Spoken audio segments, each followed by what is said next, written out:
तो फिर कैसे हो दोस्तों। पहले तो सभी साथियों को महादेव। ये है class 10th science chapter electricity का लेक्चर नंबर 8 और आज हम डिस्कस करने जा रहे हैं combination of resistors. But lecture को स्टार्ट करने से पहले मैं तुम्हें बता दूं कि अगर इस चैप्टर के किसी भी टॉपिक के अंदर तुम्हारा कोई डाउट रह गया हो या किसी टॉपिक को तुमने स्किप किया हो तो नीचे डिस्क्रिप्शन से लिंक को चेक करो और तुम्हें पूरे चैप्टर का प्लेलिस्ट मिल जाएगा। जिस भी टॉपिक के अंदर तुम्हारा डाउट बचा होगा तुम जाकर उस लेक्चर को देख सकोगे। ठीक है, तो हम स्टार्ट करते हैं अपने लेक्चर को। पहले हम एक क्विक ओवरव्यू ले लेते हैं कि पिछले लेक्चर यानी कि लेक्चर नंबर 7 के अंदर हम लोगों ने किन बातों पर डिस्कशन किया था। तो लेक्चर 7 के अंदर मेनली हम लोगों ने पढ़ा था रेजिस्टेंस क्या होता है एंड रेजिस्टिविटी क्या होता है। हम लोगों ने इन टर्म्स के बीच का डिफरेंस समझा। हम लोगों ने ये देखा कि रेजिस्टेंस किन किन फैक्टर्स पर डिपेंड करता है। हमने कुछ न्यूमेरिकल क्वेश्चंस की भी प्रैक्टिस की और मैंने तुम्हें एक प्रैक्टिकल डिफरेंस भी बताया था कि रेजिस्टेंस एंड रेजिस्टिविटी को हम कैसे कंपेयर कर सकते हैं प्रैक्टिकली। ओके, फिलहाल हम ये देख लेते हैं कि एक रेजिस्टर किसे कहते हैं। तो रेजिस्टर होता है एक फिजिकल इलेक्ट्रॉनिक कंपोनेंट। फिजिकल होने का ये मतलब है कि हम इसे अपने हाथों में ले सकते हैं, हम चाहे तो इसे ब्रेक कर सकते हैं, ये फिजिकली एग्जिस्ट करता है। और इलेक्ट्रॉनिक कंपोनेंट इसलिए क्योंकि इसे हम सर्किट के अंदर कनेक्ट करते हैं। जिस तरीके से एक बल्ब को या एक बैटरी को या एक स्विच को हम ले जाकर सर्किट के अंदर कनेक्ट करते हैं, वैसे ही हम रेजिस्टर को भी सर्किट के अंदर कनेक्ट कर सकते हैं, इसलिए ये कहलाता है एक electronic component. It has specific value of resistance. तो हर रेजिस्टर के पास अपना एक स्पेसिफिक वैल्यू का रेजिस्टेंस प्रेजेंट होता है, पहले से ही प्रेजेंट होता है। फॉर एग्जांपल, अगर मैं ये कहूं कि कोई रेजिस्टर है 5 ओम का, यानी कि उसके अंदर 5 ओम का रेजिस्टेंस प्रेजेंट है। अगर कोई रेजिस्टर 10 ओम का है, यानी कि उसके अंदर 10 ओम का रेजिस्टेंस प्रेजेंट है। ठीक है, तो रेजिस्टर एक फिजिकल इलेक्ट्रॉनिक कंपोनेंट होता है जिसके अंदर फिक्स्ड वैल्यू का रेजिस्टेंस प्रेजेंट होता है।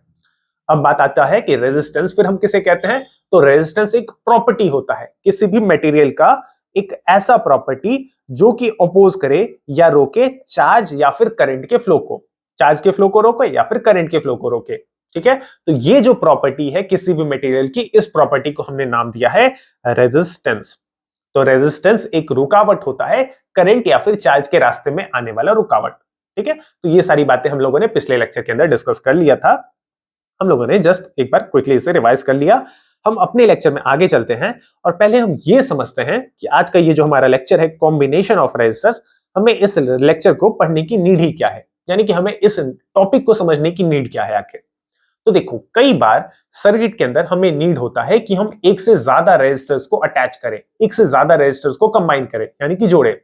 अब हमें पता होना चाहिए कि हम किस टाइप के कॉम्बिनेशन का यूज कर रहे हैं, क्योंकि हर टाइप के कॉम्बिनेशन का कुछ ना कुछ डिसएडवांटेज है, कुछ ना कुछ एडवांटेज है।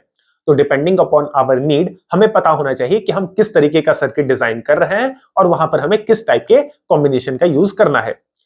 फॉर एग्जाम्पल, कभी कभी हमें सर्किट में जरूरत होता है कि हम हर जगह वोल्टेज को सेम रखें, कभी कभी हमें ऐसा भी नीड होता है कि हम करंट को सेम रखें। तो हमें पता होना चाहिए एग्जैक्टली कि हम किस टाइप के कॉम्बिनेशन का यूज करेंगे, क्योंकि हर कॉम्बिनेशन के अंदर अलग अलग फायदे हैं। और यहां पर तुम देख सकते हो कि कई बार सर्किट के अंदर एक से ज्यादा रेजिस्टर्स कंबाइन होते हैं, इसलिए हमें पता होना चाहिए कि रेजिस्टर्स का कॉम्बिनेशन किस तरीके से किया जाएगा। तो यही सारी बातें हैं, हम डिस्कस कर लेते हैं कि कितने टाइप के कॉम्बिनेशन हमें पढ़ने होते हैं। तो मेनली हमें पढ़ना होता है दो टाइप का कॉम्बिनेशन, पहला इज सीरीज कॉम्बिनेशन एंड दूसरा टाइप का कॉम्बिनेशन कहलाता है parallel combination. Series and parallel combination, ये दो नाम है कॉम्बिनेशंस के, आप कॉम्बिनेशन कहो या सर्किट कहो, एक ही चीज है। ओके, इसके अलावा मैं तुम्हें बता दूं कि एक और टाइप का भी कॉम्बिनेशन पॉसिबल है जिसे हम नाम देते हैं मिक्स्ड कॉम्बिनेशन। मिक्स्ड कॉम्बिनेशन, अब ये तो नाम से ही क्लियर हो रहा होगा कि मिक्स्ड कॉम्बिनेशन ऐसा कॉम्बिनेशन होगा जहां पर सीरीज कॉम्बिनेशन भी प्रेजेंट होगा एंड साथ ही साथ पैरेलल कॉम्बिनेशन भी प्रेजेंट होगा। तो एक ही सर्किट के अंदर अगर सीरीज भी प्रेजेंट हो, पैरेलल भी प्रेजेंट हो, तो इस टाइप के सर्किट को हम कहेंगे मिक्स टाइप का कॉम्बिनेशन वहां पर है। क्लियर? और मिक्स टाइप ऑफ कॉम्बिनेशन के लिए हमें अलग से कुछ पढ़ने की नीड नहीं होती है, इसे हम क्वेश्चन की हेल्प से समझ लेंगे। ठीक है, तो मिक्स्ड कॉम्बिनेशन मैं तुम्हें क्वेश्चन की हेल्प से समझा दूंगा। फिलहाल मेन हमारा फोकस होगा series combination and parallel combination. In types के कॉम्बिनेशन के लिए हम इनका डेफिनेशन देखने वाले हैं, ये कॉम्बिनेशन कैसे हम करते हैं तो उसे मैं डायग्राम से तुम्हें समझा दूंगा। और इसके लिए हमें डेरिवेशन भी पढ़ने की नीड है कि हम फॉर्मूला डिराइव करें, क्योंकि ये डेरिवेशन तुमसे एग्जाम के अंदर भी पूछा जा सकता है, तो डेरिवेशन भी इंपॉर्टेंट है। और लास्ट में चलकर हम इन कॉम्बिनेशन पर बेस्ड कुछ न्यूमेरिकल क्वेश्चंस की भी प्रैक्टिस कर लेंगे। ऑलराइट, तो ये सारी बातें हमें लेक्चर के अंदर पढ़नी है। हम स्टार्ट करते हैं अपने पहले टॉपिक से, जो कि है सीरीज कॉम्बिनेशन।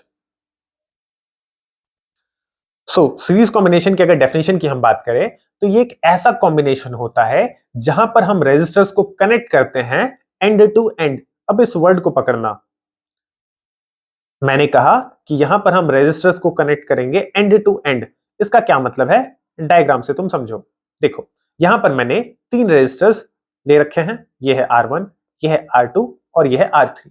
फिलहाल ये तीनों ही रेजिस्टर्स कनेक्टेड नहीं है, ये इंडिपेंडेंट है, अलग अलग सेपरेटेड है। अब अगर मैं कुछ ऐसा करूं कि ये R1 रजिस्टर जहां पर खत्म हो रहा है वहीं से मैं ले जाकर कनेक्ट कर दूं R2 रजिस्टर को, देखो कुछ ऐसे, एंड जहां पर R2 रजिस्टर खत्म हो रहा है वहीं से मैं कनेक्ट कर दूं R3 रजिस्टर को। तो ये जो कॉम्बिनेशन है यही कहलाता है एंड टू एंड कॉम्बिनेशन। एक रजिस्टर जहां पर खत्म हुआ वहीं पर दूसरा लगा दो, दूसरा जहां पर खत्म हुआ वहीं पर तीसरा लगा दो, तो ये एंड टू एंड कॉम्बिनेशन कहलाता है। और एंड टू एंड कॉम्बिनेशन ये जो बना, ये बना सीरीज कॉम्बिनेशन। यही है सीरीज कॉम्बिनेशन। एक रजिस्टर जहां पर खत्म वहीं पर दूसरा लगा दो, फिर उसके खत्म होने के बाद तीसरे को अटैच कर दो, फोर्थ लगा दो, फिफ्थ लगा दो, चलता चला जाएगा सीधे। ओके, तो ये है सीरीज कॉम्बिनेशन। फिर हम चाहें तो इस रजिस्टर की कॉम्बिनेशन को ले जाकर किसी सर्किट में कनेक्ट कर देंगे। तो यहां पर मैं एक सर्किट ड्रॉ कर देता हूं, ये रहा पॉजिटिव टर्मिनल, नेगेटिव टर्मिनल। हम स्विच को भी दिखा देते हैं, स्विच को हम क्लोज कर देंगे तभी करंट फ्लो होगा। ये हमारा सर्किट भी कंप्लीट हो गया। ओके, पॉजिटिव से करंट फ्लो होकर नेगेटिव तक लौट कर आ जाएगा। ओके, तो ये हो गई बात सीरीज कॉम्बिनेशन की। तो ये मैंने तुम्हें बताया कि तुम सीरीज कॉम्बिनेशन को कैसे विजुअलाइज कर सकते हो, सीरीज कॉम्बिनेशन देखने में कैसा लगता है। एक रेजिस्टर जहां खत्म होगा वहीं से दूसरा स्टार्ट होगा, तीसरा स्टार्ट होगा, चौथा स्टार्ट होगा, मतलब एक के बाद एक। बट इस टाइप के डेफिनेशन को हम यूज नहीं करेंगे अपने एग्जाम में, ये हम एग्जाम में नहीं लिख कराएंगे। एग्जाम में हमें क्या यूज करना है कि सीरीज कॉम्बिनेशन ऐसा कॉम्बिनेशन होता है जहां पर करंट, सेम करंट फ्लो करेगा अक्रॉस ईच रेजिस्टर। तो हम सीरीज कॉम्बिनेशन ऐसे कॉम्बिनेशन को कहते हैं जिसके अंदर हम जितने भी रेजिस्टर्स लगाएं, 3, 4, 5, 10, 50, हर रेजिस्टर के अंदर करंट की वैल्यू सेम रहेगी। इंपॉर्टेंट क्या है कि हर रेजिस्टर के अंदर करंट सेम होना चाहिए। सीरीज कॉम्बिनेशन यानी कि करंट सेम। यहां पर डायग्राम में तुम देख लो कि सपोज यहां पर करंट I अगर चलता है तो यही सेम करंट R1 में भी पहुंचेगा, यही R2 में भी पहुंचेगा, यही सेम करंट I R3 तक जाएगा और यही सेम करंट लौटकर वापस चला जाएगा बैटरी या फिर सेल तक। तो करंट अगर सेम है तो ये कहलाएगा सीरीज कॉम्बिनेशन।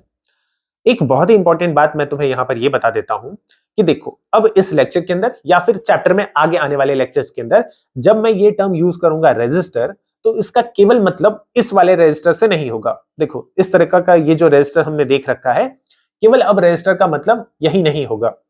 रेजिस्टर का मतलब अब इस चैप्टर में कोई भी इलेक्ट्रिकल डिवाइस होगा। किसी भी इलेक्ट्रिकल डिवाइस को हम सर्किट के अंदर जब कनेक्ट करते हैं तो सर्किट को नहीं पता होता है कि हम उसके अंदर बल्ब कनेक्ट कर रहे हैं या फैन कनेक्ट कर रहे हैं, एसी कनेक्ट कर रहे हैं, कूलर कनेक्ट कर रहे हैं। सर्किट इन सभी डिवाइसेस को एज अ रेजिस्टर ही देखता है। सर्किट के लिए सारे के सारे इलेक्ट्रिकल डिवाइसेस एक रेजिस्टर ही हैं। तो यहां पर मैं R1, R2, R3 तीन रेजिस्टर्स लगाऊं या तीन इलेक्ट्रिकल डिवाइसेस लगा दूं, फैन, टीवी, एसी, कूलर, तो ये सीरीज सर्किट ही कहलाएगा। तो सीरीज कॉम्बिनेशन या सीरीज सर्किट मोर और लेस सेम ही बातें हैं। हम रेजिस्टर को कनेक्ट करें या इलेक्ट्रिकल डिवाइसेस को कनेक्ट करें, मोर और लेस सेम ही चीजें हैं। ओके, तो इस बात का तुम ध्यान रखना ताकि तुम्हें कंफ्यूजन ना हो आगे चैप्टर या फिर किसी भी लेक्चर के अंदर। तो सीरीज कॉम्बिनेशन के रिगार्डिंग अब हम कुछ इंपॉर्टेंट पॉइंट्स देख लेते हैं। पहला पॉइंट ये है that current remains same across each resistor. जैसा कि हमने पीछे ही डिस्कस कर लिया कि सीरीज कॉम्बिनेशन के अंदर करंट सेम रहना चाहिए। दूसरा इंपॉर्टेंट फैक्टर ये है कि पोटेंशियल डिफरेंस या जिसे सिंपली हम वोल्टेज कहते हैं, ये डिवाइड कर जाता है अमंग द रेजिस्टर्स। तो यहां पर हमारा डेफिनेशन कंप्लीट होता है सीरीज कॉम्बिनेशन का। सीरीज कॉम्बिनेशन के डेफिनेशन के लिए तुम ये बताओगे कि दो इंपॉर्टेंट बातें हैं। पहला बात कि करंट हर रेजिस्टर के अंदर सेम होना चाहिए। हर एक इलेक्ट्रॉनिक डिवाइस के अंदर जो भी चीजें तुमने सर्किट के अंदर कनेक्ट की हैं, सभी के अंदर करंट का वैल्यू सेम रहेगा। सेकंड इंपॉर्टेंट बात कि जो पोटेंशियल डिफरेंस है या जो वोल्टेज है जो हम अप्लाई कर रहे हैं, 100 वोल्ट, 1000 वोल्ट, जो भी हम अप्लाई करें, वो डिवाइड कर जाएगा रेजिस्टर्स के बीच। अब मैंने कहीं पर भी ये नहीं लिख रखा है कि वो इक्वली डिवाइड करेगा, बस डिवाइड कर जाएगा।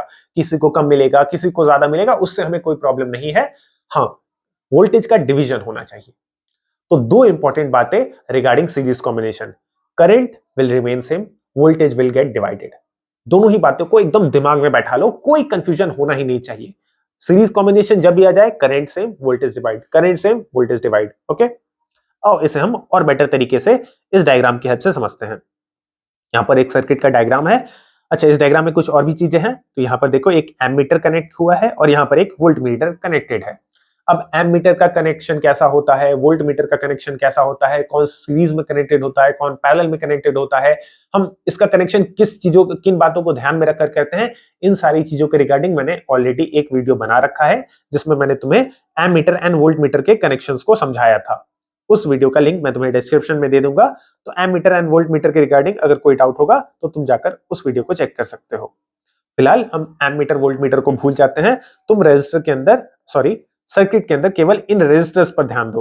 यहाँ पर 3 रेजिस्टर्स कनेक्टेड हैं, R1, R2 एंड R3। और ये देखो ये एंड टू एंड कनेक्टेड है। R1 के बाद R2, R2 के बाद R3 कनेक्टेड है। तो ये जो कॉम्बिनेशन बना ये सीरीज कॉम्बिनेशन बना। अच्छा, सीरीज कॉम्बिनेशन को पहचानने का एक बहुत ही आसान तरीका ये भी होता है कि यहां पर हम एक सिंगल वायर, एक लूप का यूज करते हैं। फॉर एग्जांपल देखो, ये है सेल या फिर बैटरी, यहां से एक सिंगल वायर स्टार्ट हुआ, इस वायर के अंदर एमीटर कनेक्टेड है। एमीटर को फिलहाल छोड़ दो। देखो R1 कनेक्टेड हुआ, फिर R2 को कनेक्ट किया हमने, R3 को कनेक्ट किया और ये वायर घूम फिर कर वापस लौटकर, बीच में कहीं पर स्विच अटैच है, वापस लौटकर बैटरी या फिर सेल तक आ गया। तो सीरीज कॉम्बिनेशन बहुत ही इजी टाइप का कॉम्बिनेशन होता है। एक सिंगल वायर लो, बैटरी के पॉजिटिव टर्मिनल से जोड़ो, बैटरी के नेगेटिव टर्मिनल से जोड़ो और बैटरी के और वायर के बीच तुम्हें जो जो डिवाइसेस लगाने हैं, जो जो रेजिस्टर्स लगाने हैं, उन सारी चीजों को तुम लगा दो। मैंने ये कहा कि सीरीज कॉम्बिनेशन के अंदर हमें सिंगल वायर देखने को मिलता है। एक सिंगल वायर के अंदर बहुत सारी चीजें, जो भी सर्किट के अंदर हम कनेक्ट करना चाहते हैं, वो सारी चीजें एक वायर के अंदर कनेक्टेड होती हैं, ठीक, वायर के बीच में। अब यहां पर हम 2 बातों का डिस्कशन कर रहे हैं। हम देखेंगे कि करंट सीरीज कॉम्बिनेशन के अंदर सेम रहता है एंड वोल्टेज डिवाइड करता है। इसे डायग्राम से देखते हैं। ओके, तो मान लो यहां पर करंट I की वैल्यू है लेट्स से 2 एम्पियर्स, ठीक। तो यही सेम करंट 2 एम्पियर्स का R1 में भी पहुंचेगा, यानी कि R1 में करंट का वैल्यू होगा 2 एम्पियर।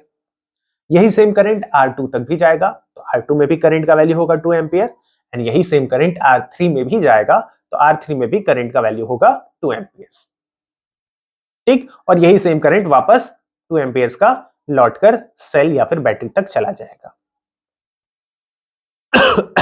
सॉरी। तो सीरीज सर्किट के अंदर जो भी करंट की वैल्यू होगी वही सेम वैल्यू हर जगह प्रेजेंट होगी सर्किट के अंदर। क्लियर। सेकेंड बात यह है कि वोल्टेज या फिर पोटेंशियल डिफरेंस डिवाइड करता है। तो सपोज मैं यहां पर ले लेता हूं वोल्टेज 100 वोल्ट्स। क्लियर। हम एग्जांपल के तौर पर कुछ भी ले सकते थे, तो मैंने मान लिया कि वोल्टेज है 100 वोल्ट्स। अब ये 100 वोल्ट डिवाइड करेगा R1, R2, R3 के बीच। हमें नहीं पता कि किसे ज्यादा मिलेगा, किसे कम मिलेगा। मैं एग्जांपल के तौर पर कुछ भी ले लेता हूं। ऐसा हो सकता है कि R1 को मिल जाए 10 वोल्ट्स, R2 को हो सकता है मिल जाए 20 वोल्ट्स एंड R3 को लेट्स से मिल सकता है 70 वोल्ट्स। या फिर ऐसा भी हो सकता था कि R1 को मिल जाता 50 वोल्ट, R2 को हो सकता था मिल जाता 40 वोल्ट्स एंड R3 को मिल जाएगा 10 वोल्ट्स। तो ये किसी भी तरीके से ये डिवीजन हो सकता है। हमें फिलहाल नहीं पता कि किसे ज्यादा मिलेगा वोल्टेज, किसे कम मिलेगा वोल्टेज, कहां पर वोल्टेज का ड्रॉप ज्यादा होगा, कहां पर कम होगा। बट एक बात जो हमें ये पता है कि तुम इन सारे ही वोल्टेजेस को अगर ऐड करो 50, 40 एंड 10 तो हमें 100 वोल्ट्स मिल रहा है, या फिर 10, 20 एंड 70 अगेन हमें 100 वोल्ट्स मिल रहा है।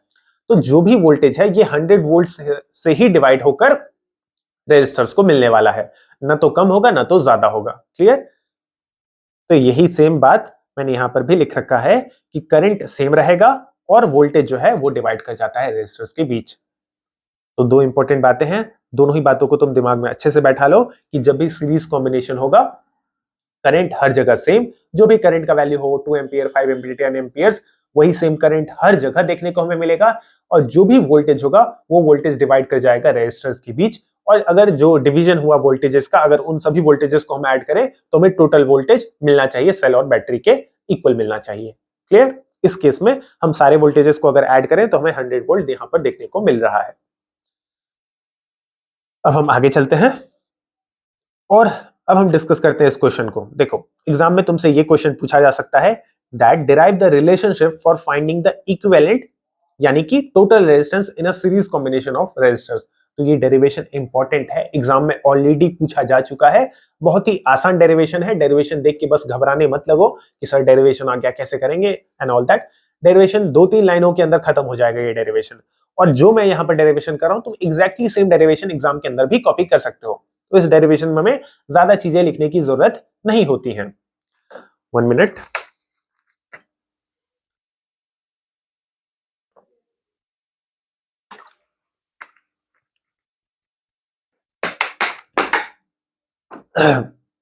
तो मैं ये कह रहा हूं कि ये बहुत ही छोटकू सा डेरिवेशन है, इस डेरिवेशन से घबराने की कोई भी जरूरत नहीं है, इजिली तुम इसे समझ जाओगे।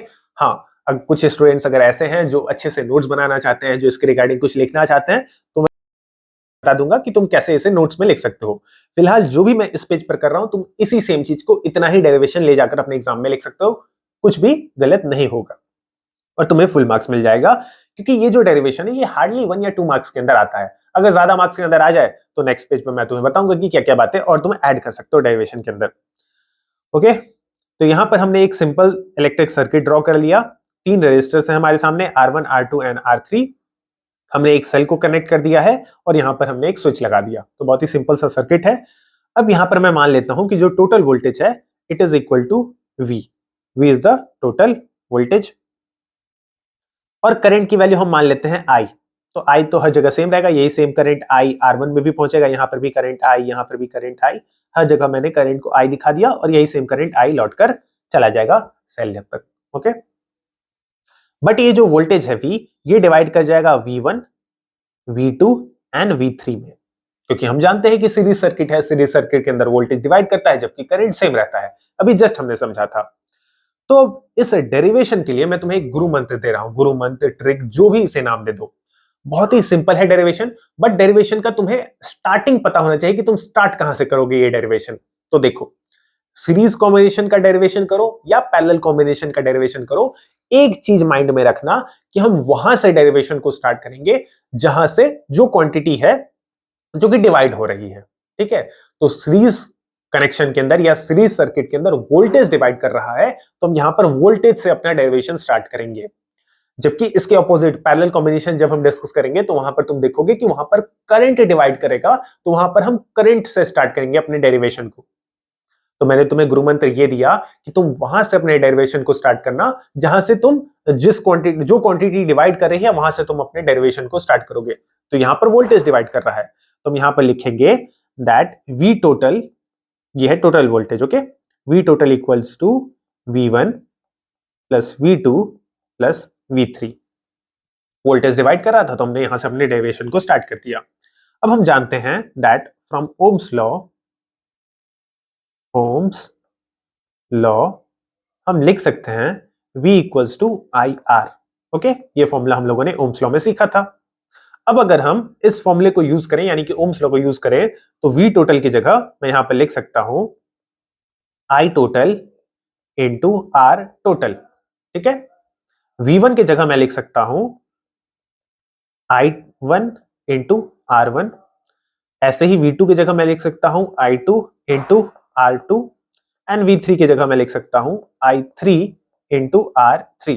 बोलो, ऐसा किया जा सकता है? हमने डिवाइड करके लिख दिया कि R1 के अक्रॉस जो वोल्टेज V1 है उसे हमने करंट और रेजिस्टेंस के टर्म्स में लिख दिया सिंपली। अब देखो, यहां पर तुम अगर ध्यान दो तो हमें I टोटल या I1, I2, I3 लिखने की कोई जरूरत नहीं है। क्यों? क्योंकि करंट तो हर जगह सेम है ना भाई। तुम उसे I1, I2, I3 क्यों कहोगे? क्योंकि करंट तो हर जगह सेम है। देखो, करंट तो सेम है, सीरीज सर्किट है ये, तो I1, I2, I3 या I टोटल लिखने का कोई फायदा नहीं है। हम सिंपली हर जगह I लिख देंगे। ओके, एंड ये सारी बातें इस तरीके से लिखने की भी जरूरत नहीं है, ये तो मैं तुम्हें बस समझा रहा था। हम सिंपली इसे कैसे लिखेंगे अब देखना। मैं इसे इरेज करता हूं।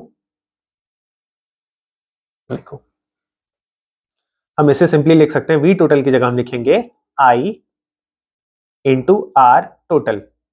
ओके, मैंने I टोटल क्यों नहीं लिखा? क्योंकि हर जगह करंट तो सेम ही है ना भाई। ओके, V1 की जगह हम लिख सकते हैं I इंटू R1। V2 की जगह हम लिख लेंगे I into R2 and V3 की जगह हम लिख लेंगे I इंटू R3। ओके, अब अगर हम चाहें तो यहां से I को कॉमन ले सकते हैं, R1 plus R2 plus R3। बोलो, इतना तो बेसिक मैथ सभी को आता होगा ना। बस हमने I को सेम ले लिया और इस साइड क्या है हमारे सामने, इस साइड है R I into R total. Okay, अब क्या, बस हो गया डेरिवेशन, डिशुम डिशुम कर दो, देखो आई से आई कट गया, यहां पर बचा R total equal to R1 plus R2 plus R3। Okay, एक डब्बा बना दो, हमने डेरिवेशन कंप्लीट कर लिया है। ओके, ये टी है। कितना आसान डेरिवेशन था, बस एक जगह हम लोगों ने ओम्स लॉ का यूज किया। स्टार्टिंग में मैंने तुम्हें बताया कि डेरिवेशन वहां से स्टार्ट करना जहां तुम्हें पता चल जाए कि कौन सी क्वांटिटी डिवाइड कर रही है। तो यहाँ पर वोल्टेज डिवाइड कर रहा था सीरीज कॉम्बिनेशन के अंदर, तो हमने वोल्टेज के डिवीजन को दिखाकर अपना डेरिवेशन स्टार्ट किया। बाद में हम लोगों ने ओम्स लॉ की हेल्प से चीजों को रिप्लेस करके हम अपने फॉर्मूले तक पहुंच गए। हमसे यही पूछा जा रहा था क्वेश्चन के अंदर कि हमें फॉर्मूला डिराइव करना था, रिलेशनशिप फाइंड करना था टोटल रेजिस्टेंस के लिए, तो टोटल रेजिस्टेंस के लिए हमने फॉर्मूला डिराइव कर लिया। अब ये जो फॉर्मूला है इसे कई बार स्टेटमेंट के फॉर्म में असर्शन, रीजन एंड कई सारे क्वेश्चंस के अंदर तुमसे पूछा जा सकता है। ठीक है, तोड़ मरोड़ कर घुमाकर तुम्हें कंफ्यूज करने की कोशिश की जाती है। तो नेक्स्ट पेज पर मैं तुम्हें समझाता हूं कि इसे स्टेटमेंट के टर्म्स में हम कैसे लिख या फिर समझ सकते हैं। फिलहाल डेरिवेशन तुम्हारे सामने है, तुम देख सकते हो हार्डली 2 से 3 लाइन के अंदर ये डेरिवेशन खत्म हो जाता है। ओके, अब अगर तुम चाहो तो इस डेरिवेशन को क्वेश्चन के बाद तुम यहां से स्टार्ट कर सकते हो। तुम ये बता सकते हो स्टार्टिंग में that R1, R2 and R3 तीन रेजिस्टर्स हैं जिसे हमने सीरीज में कनेक्ट किया। V1, V2 and V3 potential difference है across R1, R2 and R3। यहां डायग्राम में देखो, V1 पोटेंशियल ड्रॉप है R1 के अक्रॉस, V2 पोटेंशियल है across R2 and V3 potential difference है अक्रॉस R3। तो यही सेम बात मैंने पीछे भी लिख रखा है। और I जो है वो टोटल सर्किट के अंदर फ्लो होने वाला करंट है।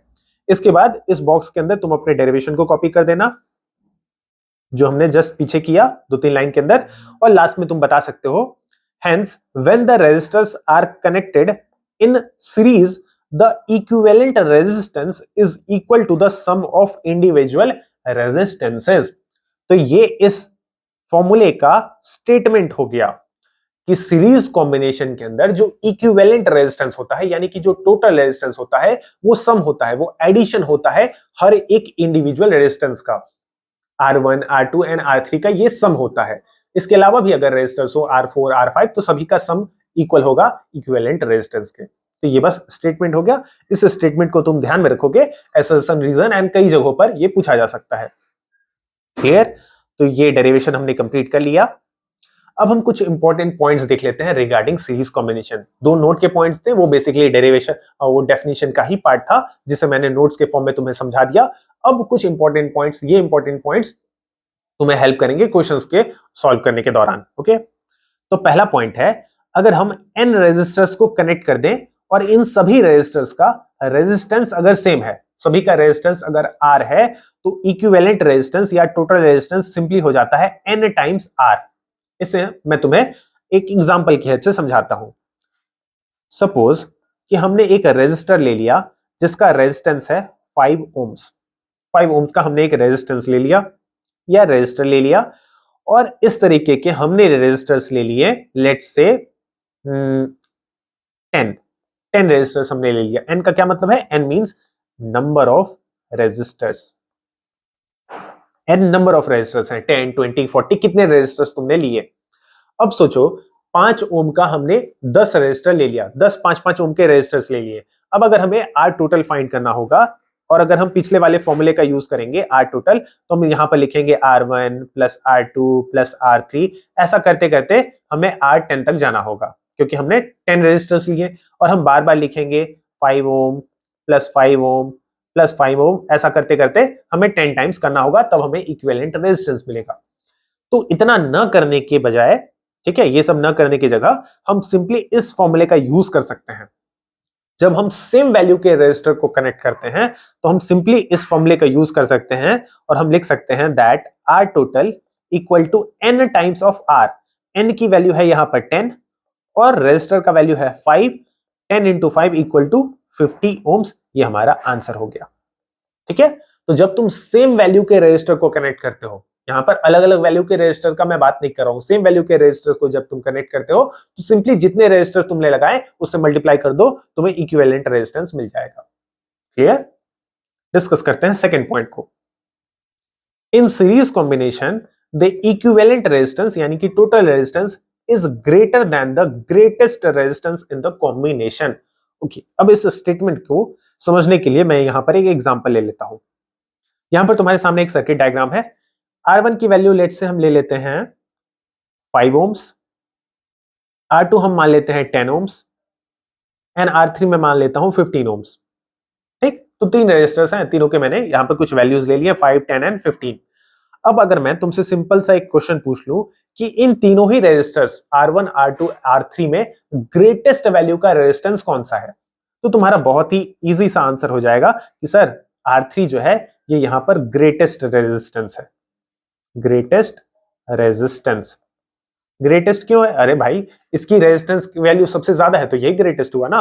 5, 10 एंड 15 में कंपेयर करो तो 15 सबसे ज्यादा बड़ा है, तो ये हो गया यहां पर ग्रेटेस्ट रेजिस्टेंस। स्टेटमेंट को मैं तुम्हें समझा रहा हूं। अब अगर मैं यहां पर तुमसे ये भी पूछ लूं कि आर टोटल बता दो, तो आर टोटल निकालने के लिए तुम ऐड करोगे R1 plus R2 plus R3, यही फॉर्मूला था। तो हम ऐड करेंगे 5 plus 10 plus 15 ohms which will be equal to 30 ohms। ठीक है, 15, 5, 20, 10, 30।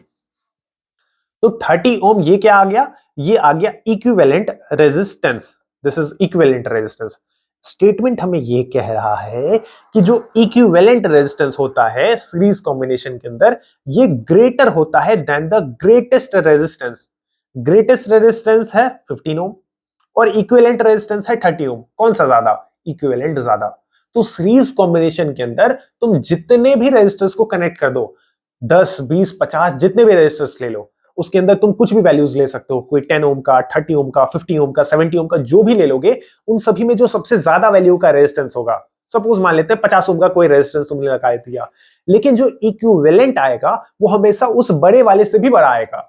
सिंपल शब्दों में हम ऐसे भी कह सकते हैं कि जो इक्विवेलेंट रेजिस्टेंस होता है सीरीज के केस में, वो सभी रेजिस्टर्स से हमेशा बड़ा होता है, सभी से बड़ा होगा, तो ग्रेटेस्ट से भी ग्रेटर होगा। ठीक है, यही सेम बात यहां पर मैंने एग्जांपल में भी तुम्हें समझाने की कोशिश की, that equivalent resistance R total will be greater than R3, जो कि यहां पर ग्रेटेस्ट था। क्लियर? ये हर जगह वैलिड होता है, तो तुम इस बात को भी ध्यान में रखना। हो सकता है assertion, reason एंड स्टेटमेंट या किसी ट्रू फॉल्स रीजनिंग कहीं पर भी इस तरीके का क्वेश्चन आ जाए तो तुम इसे सॉल्व कर सकते हो। इस स्टेटमेंट को माइंड में बैठा लो। स्टेटमेंट बहुत ही सिंपल है, भूलना मत।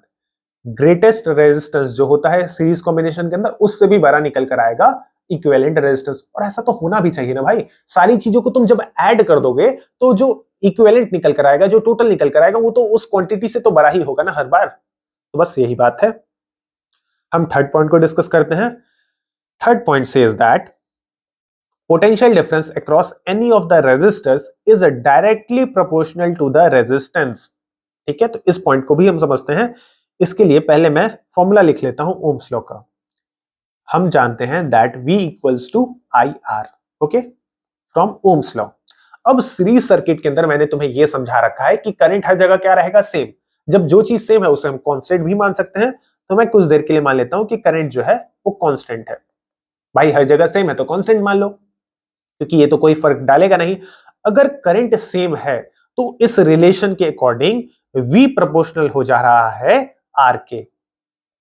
चेक करो रिलेशन को, ऐसे ही करते हैं। अगर करंट सेम हो गया तो V प्रोपोर्शनल हो जाएगा R के। इसका यह मतलब है कि जहां पर वोल्टेज ज्यादा होगा वहां पर रेजिस्टेंस ज्यादा होगा, या उल्टा भी सोच सकते हो, कहीं पर अगर रेजिस्टेंस ज्यादा है तो वहां पर वोल्टेज का ड्रॉप ज्यादा होगा। कहीं पर अगर वोल्टेज की वैल्यू कम है तो वहां पर रेजिस्टेंस की वैल्यू कम होगी, या ऐसे कह दें कि अगर कहीं पर रेजिस्टेंस कम है तो वहां पर वोल्टेज का कम ड्रॉप होगा। तो सीरीज सर्किट के अंदर ध्यान रखना मुन्ना कि जो पोटेंशियल डिफरेंस होता है वो प्रोपोर्शनल होता है रेजिस्टेंस के। रेजिस्टेंस अगर कहीं पर ज्यादा है तो वहां पर वोल्टेज ज्यादा होगा, रेजिस्टेंस अगर कहीं पर कम है तो वोल्टेज वहां पर कम होगा। एग्जांपल से भी समझ लो इसे। चलो यहां पर मैं मान लेता हूं कि लेट्स से वोल्टेज है 100 वोल्ट्स। अगेन हम 100 वोल्ट्स मान लेते हैं वोल्टेज, और ये वोल्टेज हमें नहीं पता कैसे ड्रॉप होगा। मान लेता हूं मैं यहां पर R1 के अक्रॉस 50 वोल्ट्स का ड्रॉप हुआ, R2 के अक्रॉस ड्रॉप हुआ लेट्स से 20 वोल्ट्स का, एंड R3 के अक्रॉस ड्रॉप हुआ 50, 20, 70, 30 वोल्ट्स का।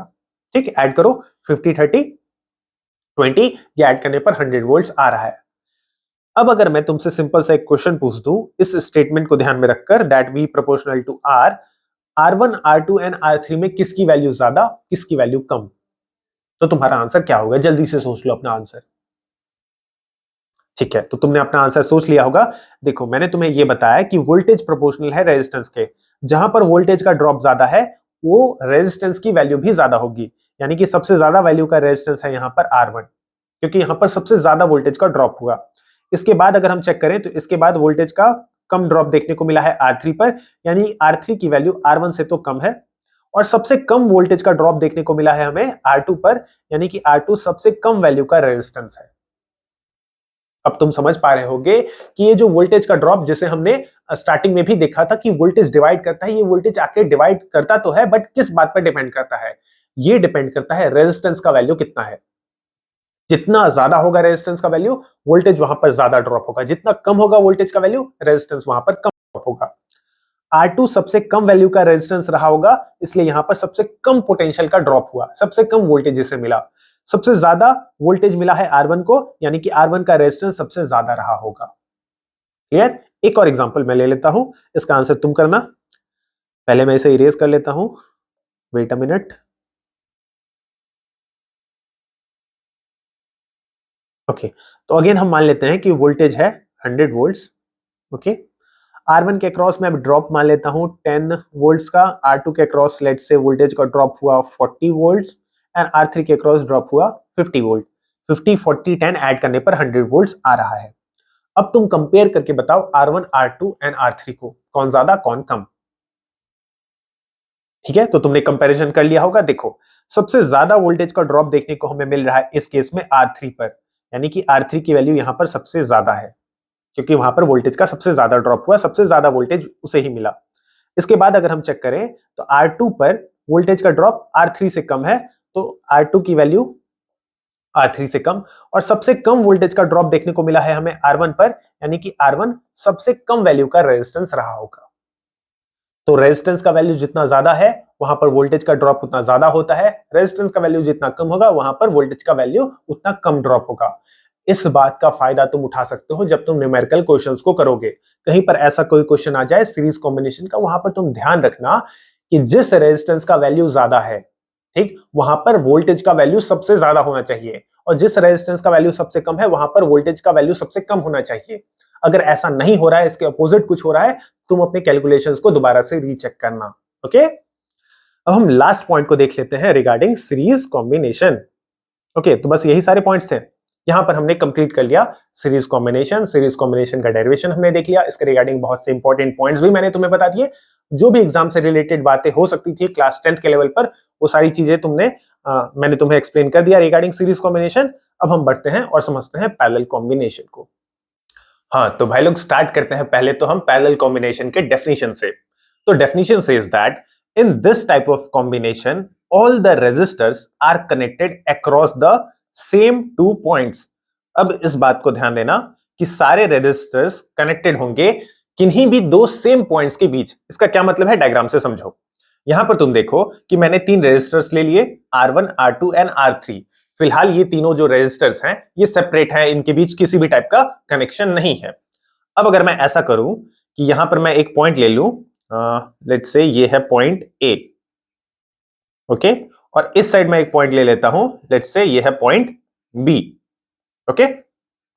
अब मैं अगर R1 को कनेक्ट कर दूं पॉइंट A से, देन R1 को कनेक्ट कर दूं पॉइंट B से। सिमिलरली मैं R2 के इस टर्मिनल को कनेक्ट कर देता हूं A से, और R2 के इस एंड को कनेक्ट कर देता हूं पॉइंट B से। Same goes with R3। R3 के इस टर्मिनल को मैं कनेक्ट करता हूं A से, एंड इसके इस टर्मिनल को मैं कनेक्ट करता हूं पॉइंट B से।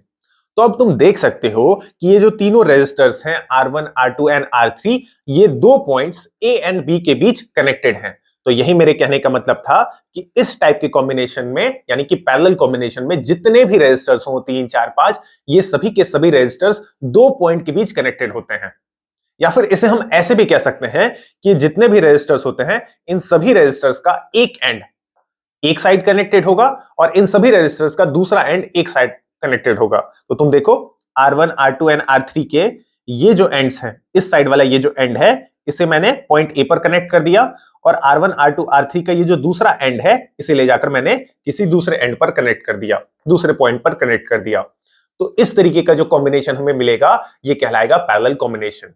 ओके, तो ये एक डायग्रामेटिक रिप्रेजेंटेशन था फॉर पैरेलल कॉम्बिनेशन। जब रेजिस्टर्स पैरेलली कनेक्टेड हो, और कैसे कनेक्टेड हो वो मैंने तुम्हें डायग्राम में समझा दिया, तो इस टाइप की कॉम्बिनेशन को हम पैरेलल कॉम्बिनेशन का नाम देते हैं। बट ये हमारे समझने के लिए था, ये डेफिनेशन नहीं है पैरेलल कॉम्बिनेशन का, क्योंकि हर बार डायग्राम इतना सिंपल नहीं होगा कि जिसे तुम देखकर ही बता दो कि ये पैरेलली अरेंज्ड है तो ये पैरेलल कॉम्बिनेशन है, और अगर वो एंड टू एंड कनेक्टेड है तो वो सीरीज कॉम्बिनेशन में है। हर बार डायग्राम सिंपल नहीं होता है, कई बार कॉम्प्लेक्स सर्किट भी तुम्हारे सामने आएंगे। ऑल्दो क्लास 10th के लेवल पर बहुत ही ज्यादा कॉम्प्लेक्स सर्किट नहीं आ जाएगा तुम्हारे सामने। जब तुम क्लास 12 की फिजिक्स की पढ़ाई करोगे वहां पर बहुत ही कॉम्प्लेक्स सर्किट्स तुम्हारे सामने आएंगे, जहां पर तुम्हें डिसाइड करना होगा कि कौन सा रेजिस्टर सीरीज में है, कौन सा पैरेलल है, तो वहां पर तुम्हें दिमाग लगाना होगा। बट 10th के लेवल पर मैंने ये देख रखा है कि जितने भी क्वेश्चंस आते हैं वो नॉर्मली ऐसे होते हैं जिसे तुम देखकर ही अंदाजा लगा लोगे कि कौन कौन से रेजिस्टर सीरीज में है और कौन कौन से रेजिस्टर्स पैरेलल में है। मैं तुम्हें क्वेश्चंस भी करवाऊंगा ही ऑब्वियसली। तो जो मेन डेफिनेशन है अबाउट पैरेलल कॉम्बिनेशन जो कि हमें याद रखना है, अब हम उसकी बात करते हैं। तो मेन डेफिनेशन हमारा ये होगा that in case of parallel combination same voltage is applied across each resistor. सभी रेजिस्टर के अक्रॉस वोल्टेज सेम होना चाहिए। अब तुम इसे रिलेट करो सीरीज कॉम्बिनेशन से। सीरीज कॉम्बिनेशन के अंदर हम लोगों ने ये कहा कि सभी रेजिस्टर्स के अक्रॉस करंट सेम रहता है, सभी रेजिस्टर्स में करंट सेम रहता है, जबकि पैरेलल कॉम्बिनेशन में हम कह रहे हैं कि यहां पर सभी रेजिस्टर्स के अक्रॉस पोटेंशियल डिफरेंस यानी कि जो वोल्टेज है वो सेम रहेगा। तो इस चीज को बहुत ही अच्छे से दिमाग में बैठा लो, current same series combination, voltage same parallel combination. Okay, यहां तक की बातें ध्यान में रखना। अब सिंपली ये सारे के सारे रेजिस्टर्स जब सीरीज में पैरेलल में कनेक्ट हो ही चुके हैं, तो अगर हम चाहें तो इसे सर्किट से ले जाकर कनेक्ट कर सकते हैं कुछ इस तरीके से। ये मैंने एक सर्किट ड्रॉ कर दिया। अब हम कह सकते हैं कि ये एक पैरेलल सर्किट बन गया। ओके, कुछ नोट के पॉइंट्स देख लेते हैं। ऑब्वियसली ये डेफिनेशन ही है। फर्स्ट पॉइंट वही है जो हमने डिस्कस किया अभी, पोटेंशियल डिफरेंस यानी कि जो वोल्टेज होता है वो सेम रहता है across each resistor in case of parallel combination. तो बहुत ही इंपॉर्टेंट पॉइंट है भाई, बार बार रिपीट कर रहा हूं, इसे दिमाग में बैठा लेना कि parallel means voltage same, parallel means voltage same, series means current same. Okay, and second point ये है कि यहां पर करंट जो है वो डिवाइड कर जाता है रेजिस्टर्स के अक्रॉस। जिस तरीके से सीरीज कॉम्बिनेशन के अंदर वोल्टेज डिवाइड कर रहा था, पैरेलल कॉम्बिनेशन के अंदर यहां पर करंट डिवाइड कर जाएगा। तो ऑपोजिट है, अगर तुम ध्यान दो तो series combination and parallel combination की ये जो टर्म्स है, ये जो डेफिनेशंस है, ये ऑपोजिट है। सीरीज कॉम्बिनेशन में current same, voltage divide, parallel combination में वोल्टेज सेम, करंट डिवाइड। आओ इसे डायग्राम की हेल्प से भी समझ लेते हैं। तो यहां मैंने एक सिंपल इलेक्ट्रिक सर्किट ड्रॉ कर लिया। अब इस सर्किट के अंदर हम समझते हैं कि पोटेंशियल और जो करंट है वो किस तरीके से बिहेव करेंगे। तो एग्जांपल के तौर पर मैं यहां पर मान लेता हूं पोटेंशियल कुछ भी, लेट्स से 10 वोल्ट। ओके, तो यही सेम 10 वोल्टेज का पोटेंशियल ड्रॉप R1 के अक्रॉस भी होगा, यानी कि R1 को भी वोल्टेज मिलेगा 10 वोल्ट्स। R2 को भी अगर हम वोल्टेज देखें तो इससे भी वोल्टेज मिलेगा 10 वोल्ट्स, एंड R3 को भी वोल्टेज मिलेगा 10 वोल्ट्स। तो जितने भी रेजिस्टर्स कनेक्टेड हो, 3 4 5 10, 1 2, एक तो नहीं कनेक्टेड होगा, क्योंकि एक कनेक्टेड है तो फिर हम ये कैसे डिसाइड करेंगे कि वो सीरीज है या पैरेलल। तो एक से ज्यादा जितने भी रेजिस्टर्स कनेक्टेड हो, अगर सभी को सेम वोल्टेज मिल रहा है तो पैरेलल कॉम्बिनेशन, अगर सभी को सेम करंट मिल रहा है तो सीरीज कॉम्बिनेशन। तो वोल्टेज तो हमने देख लिया कि सीरीज पैरेलल कॉम्बिनेशन के अंदर वोल्टेज सेम रहता है। अब हम करंट की बात करते हैं। तो यहां पर तुम देखो, हमें कुछ करंट की वैल्यू माननी होगी। तो मैंने मान लिया कि लेट्स से करंट यहां से चला 10 एम्पियर का।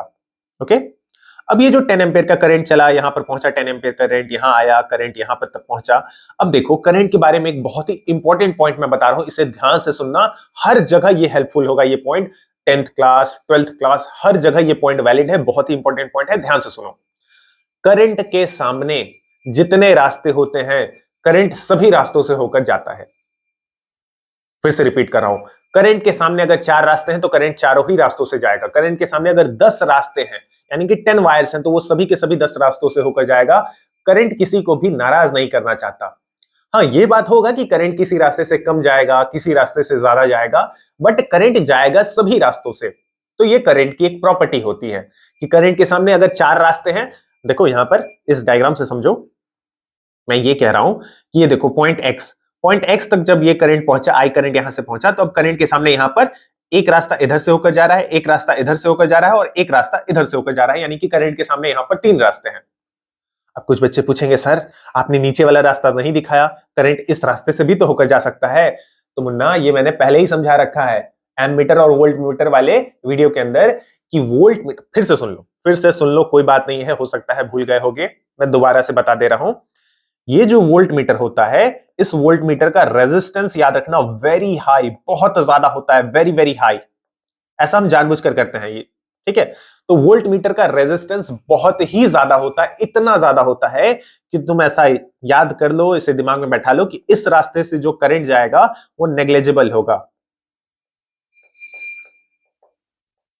ऑलमोस्ट जीरो,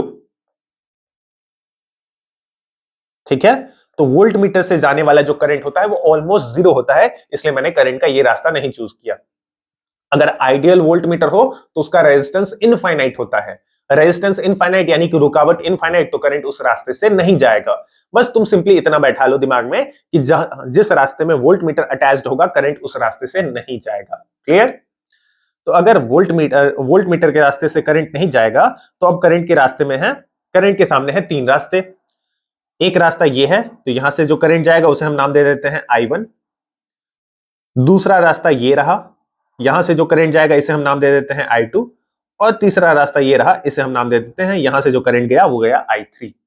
तो करंट के सामने थे 3 रास्ते, करंट तीनों ही रास्तों के अंदर स्प्लिट हो जाएगा, ठीक। सेम वैल्यू का करंट नहीं जाएगा, वो करंट डिवाइड कर जाएगा I1, I2 एंड I3 के अंदर। I1 करंट R1 से होकर जाएगा, I2 करंट R2 से होकर जाएगा, I3 करंट R3 से होकर जाएगा। क्लियर? एंड लास्ट में इस साइड क्या होगा, देखो यहां से I1 करंट आ रहा होगा, I1, यहां से करंट I2 आ रहा होगा एंड यहां से करंट I3 आ रहा होगा। और ये सारे के सारे जो करंट्स है ये पॉइंट Y पर, ये देखो यहां पर है पॉइंट Y, वापस से आकर ये सारे के सारे करंट्स यहां पर कंबाइन हो जाएंगे एंड अगेन ये बना लेंगे करंट I। तो ये तीनों ही currents I1, I2 and I3 combine होकर वापस से करंट I बना लेंगे और यही करंट I वापस लौटकर चला जाएगा सेल या फिर बैटरी तक। और I का वैल्यू कितना था? I का वैल्यू हम लोगों ने माना था एग्जांपल के तौर पर 10 एम्पियर्स। तो ये जो 10 एम्पियर्स है, यहां पर ये भी मैं बता देता हूं, एक सेकेंड। तो ये जो 10 एम्पियर्स था, ये हो सकता था I1, I2, I3 में कुछ इस तरीके से डिवाइड हो जाए कि I1 की वैल्यू हो जाए लेट्स से 2 एम्पियर्स, I2 की वैल्यू हो जाए let's say 3 amperes and I3 की वैल्यू हो जाए लेट्स से 5 एम्पियर्स। तो अगर तुम इन तीनों को ऐड करो 2 + 3 + 5 तो अगेन 10 एम्पियर्स आ रहा है, जो कि हमारा टोटल करंट है इस केस में। तो जितने ही पार्ट्स में करंट डिवाइड होगा उन सभी पार्ट्स को अगर हम ऐड कर दें तो हमें टोटल करंट मिलेगा। जिस तरीके से सीरीज कॉम्बिनेशन के अंदर हम लोगों ने जितने पार्ट्स में वोल्टेज डिवाइड हो रहे थे, V1, V2, V3 सभी को ऐड किया था तो हमें टोटल वोल्टेज मिल रहा था। ऐसे ही यहां पर जितने भी पार्ट्स में करंट डिवाइड होगा सभी पार्ट्स को तुम ऐड करो तो तुम्हें टोटल करंट भी मिलेगा। तो ये तो मैंने जस्ट एक एग्जांपल लिया कि 2 एम्पियर, 3 एम्पियर एंड 5 एम्पियर में डिवाइड हो सकता है। हो सकता है कि I1 करंट की वैल्यू हो जाती लेट्स से 5 एम्पियर्स, I2 की वैल्यू हो जाती लेट्स से 1 एम्पियर एंड फिर I3 बचता 4 एम्पियर्स। तो ये कैसे डिवाइड करेगा ये फिलहाल हमें नहीं पता, हाँ बट ये डिवाइड करेगा और सभी डिविजन्स का यानी कि जो सभी पार्ट्स होंगे उन सभी पार्ट्स को अगर हम ऐड करेंगे तो हमें टोटल करंट I के इक्वल मिलेगा। तो यही सेम बातें मैंने यहां पर भी लिख रखा है कि जो पोटेंशियल डिफरेंस होता है वोल्टेज वो सेम रहता है। तो तुम यहां पर देख सकते हो कि हमने 10 वोल्ट पोटेंशियल डिफरेंस लिया तो सभी जगहों पर वोल्टेज 10 वोल्ट आया सभी रेजिस्टर्स के अक्रॉस। तो voltage remains same in case of parallel combination. And second point मैंने तुम्हें ये बताया that currents get divided among the resistors. तो करंट डिवाइड हो रहा है I1, I2 एंड I3 में, ये किसी भी वैल्यू के टर्म्स में डिवाइड हो सकता है। फिलहाल हमें नहीं पता कि ये किन वैल्यूज के अंदर डिवाइड होगा, बट ये डिवाइड होगा। Voltage same, current divide, parallel combination. Series वाला याद करवा दे रहा हूं, current same, voltage divide, series combination.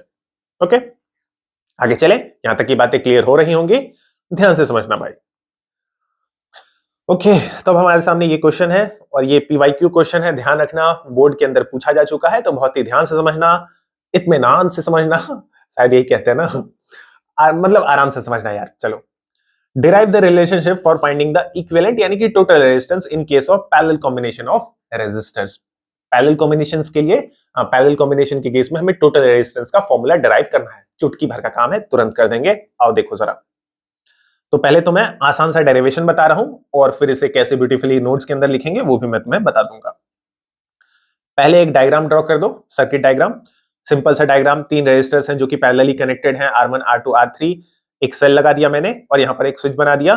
Total voltage हम मान लेते हैं लेट्स से V है, V is the total potential difference, और करंट यहां से चला लेट्स से I।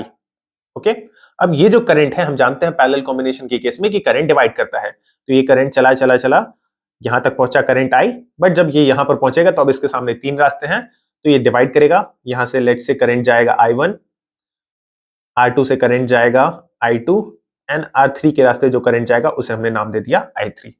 बाद में ये I1, I2 एंड I3 ये तीनों ही आएंगे वापस से इस पॉइंट पर ध्यान देना, इस पॉइंट पर ये सभी के सभी कंबाइन कर जाएंगे और कंबाइन करके ये वापस से बना लेंगे करंट I। ओके, तो यही बात है। अब देखो, मैंने तुम्हें बताया था गुरु मंत्र या ट्रिक जो भी कहो इसे, कि इस टाइप के डेरिवेशन को यानी कि सीरीज और पैरेलल के डेरिवेशन को वहां से स्टार्ट करना, उस क्वांटिटी से स्टार्ट करना जो क्वांटिटी डिवाइड कर रही होगी। तो सीरीज के केस में हमने देखा था कि वोल्टेज डिवाइड कर रहा था तो हमने डेरिवेशन को वोल्टेज से स्टार्ट किया था। पैरेलल के केस में करंट डिवाइड कर रहा है तो हम अपने डेरिवेशन को करंट से स्टार्ट करेंगे। कैसे? हम लिखेंगे I total equals to I1 plus I2 plus I3। बोलो ऐसा कर सकते हैं? बिल्कुल कर सकते हैं भाई, वही तो, ये देखो यही है I टोटल, यही है I टोटल। ओके, जो टोटल करंट था सर्किट का उसे ही मैंने नाम दिया है I टोटल, यानी कि I1 plus I2 plus I3 को ऐड करने पर I टोटल हमें मिलेगा। ओके, तो अब हम हेल्प ले लेंगे ओम्स चचा के लॉ की, यानी कि ओम्स लॉ की। तो ohm's law says that V is equal to IR। Okay, अब यहां पर थोड़ा सा तोड़ मरोड़ करो, यानी कि रिलेशन को थोड़ा सा चेंज करो, तो हम I को लिख सकते हैं V अपॉन R। बोलो कर सकते हैं ना ऐसा? हाँ भाई कर सकते हैं। ओके, अब देखो मैं सारे टर्म्स को रिप्लेस करके तुम्हें दिखा रहा हूं कि कैसे कैसे हम लिखेंगे, बाद में मैं इसे इरेज करूंगा। तो देखो I टोटल की जगह हम लिख सकते हैं V total upon R total. Okay, I1 की जगह हम लिख सकते हैं V1 अपॉन R1। I2 की जगह हम लिख सकते हैं V2 upon R2 and I3 की जगह हम लिख सकते हैं V3 अपॉन R3। बोलो, ये थोड़ा सा नीचे वाला, चलो हो गया, समझ तो रही होगे। I3 को हमने लिखा है V3 अपॉन R3। अब अगर तुम ध्यान दो तो ये सारे टर्म्स हम रिप्लेस करने वाले हैं पहले इक्वेशन के अंदर, यानी कि ये इस इक्वेशन के अंदर। बट अगर तुम ध्यान दो तो यहां पर एक चीज हम फालतू का कर रहे हैं जिसकी हमें जरूरत है नहीं, वो है ये V टोटल लिखना, V total V1 V2 V3 लिखना बार बार। क्यों? अरे वोल्टेज तो सेम है ना भाई, ये पैरेलल कॉम्बिनेशन है और पैरेलल कॉम्बिनेशन के केस में R1 को भी वोल्टेज मिलेगा V, R2 को भी वोल्टेज मिलेगा V, R3 को भी वोल्टेज मिलेगा V। तो जब बार बार V ही वोल्टेज है तो हम उसे V1 V2 V3 क्यों बोले, डायरेक्टली V क्यों ना लिखते हैं, ताकि वो इजी लगे और हम कैलकुलेशन को कैंसल आउट एंड ये सारी चीजें कर सके। तो मैं इसे यहां से इरेज कर रहा हूं, मिट जा मिट जा मिट जा। चलो ये छुमंतर हो गया। अब देखो हम डेरिवेशन को कैसे खत्म करते हैं। तो I टोटल की जगह मैं यहां पर लिखूंगा V अपॉन R टोटल। मैंने V टोटल क्यों नहीं लिखा भाई, वोल्टेज हर जगह सेम है तो मैंने नहीं लिखा। V1 सॉरी I1 को हम रिप्लेस करेंगे तो यहां पर लिखेंगे V1 अपॉन R1, तो मैं V1 नहीं लिखूंगा, मैं सिंपली लिखूंगा V upon R1। Okay, I2 की जगह मैं लिखूंगा V upon R2 and I3 की जगह मैं लिखूंगा V अपॉन R3। V हर जगह सेम है तो मैंने उसे 1 2 3 और टोटल ये सारी बातें नहीं कही। अब हम यहां से V को कॉमन ले लेते हैं, तो यहां हमारे सामने बचेगा 1 upon R1 plus 1 upon R2 plus 1 upon R3, डब्बा बंद। इधर है V upon R total, V से V को मारो डिजुम, यानी कि V से V हो गया कैंसिल। हमारे पास फॉर्मूला बना 1 upon R total equal to 1 upon R1 plus 1 upon R2 plus 1 upon R3। भाई भाई क्या रिदम आ रहा है, एक डब्बा बना दो, हो गया डेरिवेशन, काम खत्म, जाओ घर। नहीं अभी रुको यार, लेक्चर बाकी है। हाँ, तो डेरिवेशन में ये कह रहा था कि डेरिवेशन इतना ही सिंपल है। पहले तुम ये देख लेना कि कौन सी क्वांटिटी डिवाइड कर रही है। ये पैरेलल कॉम्बिनेशन है तो करंट डिवाइड कर रहा था, तो मैंने करंट के डिवीजन को दिखाकर डेरिवेशन की स्टार्टिंग की। फिर मैंने ओम्स लॉ लगाकर इस करंट को रिप्लेस कर दिया I और V और R के टर्म्स में। ऐसा मैंने इसलिए किया क्योंकि वोल्टेज सेम रहेगा तो वोल्टेज कट जाएगा और R के टर्म्स में हमें फॉर्मूला मिल जाएगा, क्योंकि हमारा क्वेश्चन यही था कि हमें टोटल रेजिस्टेंस का फॉर्मूला डिराइव करना था। तो लो फॉर्मूला बन गया। अब इस फॉर्मूले का स्टेटमेंट भी मैं तुम्हें बताऊंगा नेक्स्ट पेज पर, जो कि बहुत इंपॉर्टेंट है, क्योंकि इसका स्टेटमेंट कंफ्यूजिंग लग सकता है बहुत से स्टूडेंट्स को, और जानते हुए भी कुछ स्टूडेंट्स गलती करेंगे। अच्छा, एक और बात भी मैं तुम्हें यहां पर हाईलाइट कर देता हूं, यहीं पर बता देता हूं। देखो, जब हम इस फॉर्मूले को अप्लाई करेंगे आर टोटल निकालने के लिए इन केस ऑफ पैरेलल कॉम्बिनेशन, तो हमने फॉर्मूला अप्लाई कर दिया, हमारे पास R1 R2 एंड R3 के कुछ वैल्यू होगा क्वेश्चन के अंदर, हम फॉर्मूला लगाएंगे और सारी चीजों को कैलकुलेट करेंगे। बट ध्यान देना, इस साइड हमने लिख रखा है 1/R टोटल। हमने R टोटल नहीं लिख रखा है, हमें टोटल इक्विवेलेंट रेजिस्टेंस नहीं मिल जाएगा डायरेक्टली, हमें उसका रेसिप्रोकल मिलेगा। अगर तुम्हें टोटल रेजिस्टेंस चाहिए, इस कैलकुलेशन को तुम सॉल्व करोगे इस साइड को, और उसके बाद तुम रेसिप्रोकल जब लोगे तब तुम्हें जाकर R टोटल मिलेगा। क्लियर? इसे चलो हम न्यूमेरिकल की हेल्प से और बेटर समझ लेंगे। आई होप कि यहां तक का डेरिवेशन तुम्हें समझ में आ गया होगा। सीरीज एंड पैरेलल दोनों टाइप के डेरिवेशन हमने कर लिए। अब बस देख लो कि अगर तुम नोट्स में लिखोगे तो इसे कैसे बेटर तरीके से लिख सकते हो। तो पहले तुम्हारा क्वेश्चन रहेगा, क्वेश्चन के बाद तुम इस स्टेटमेंट को छाप सकते हो।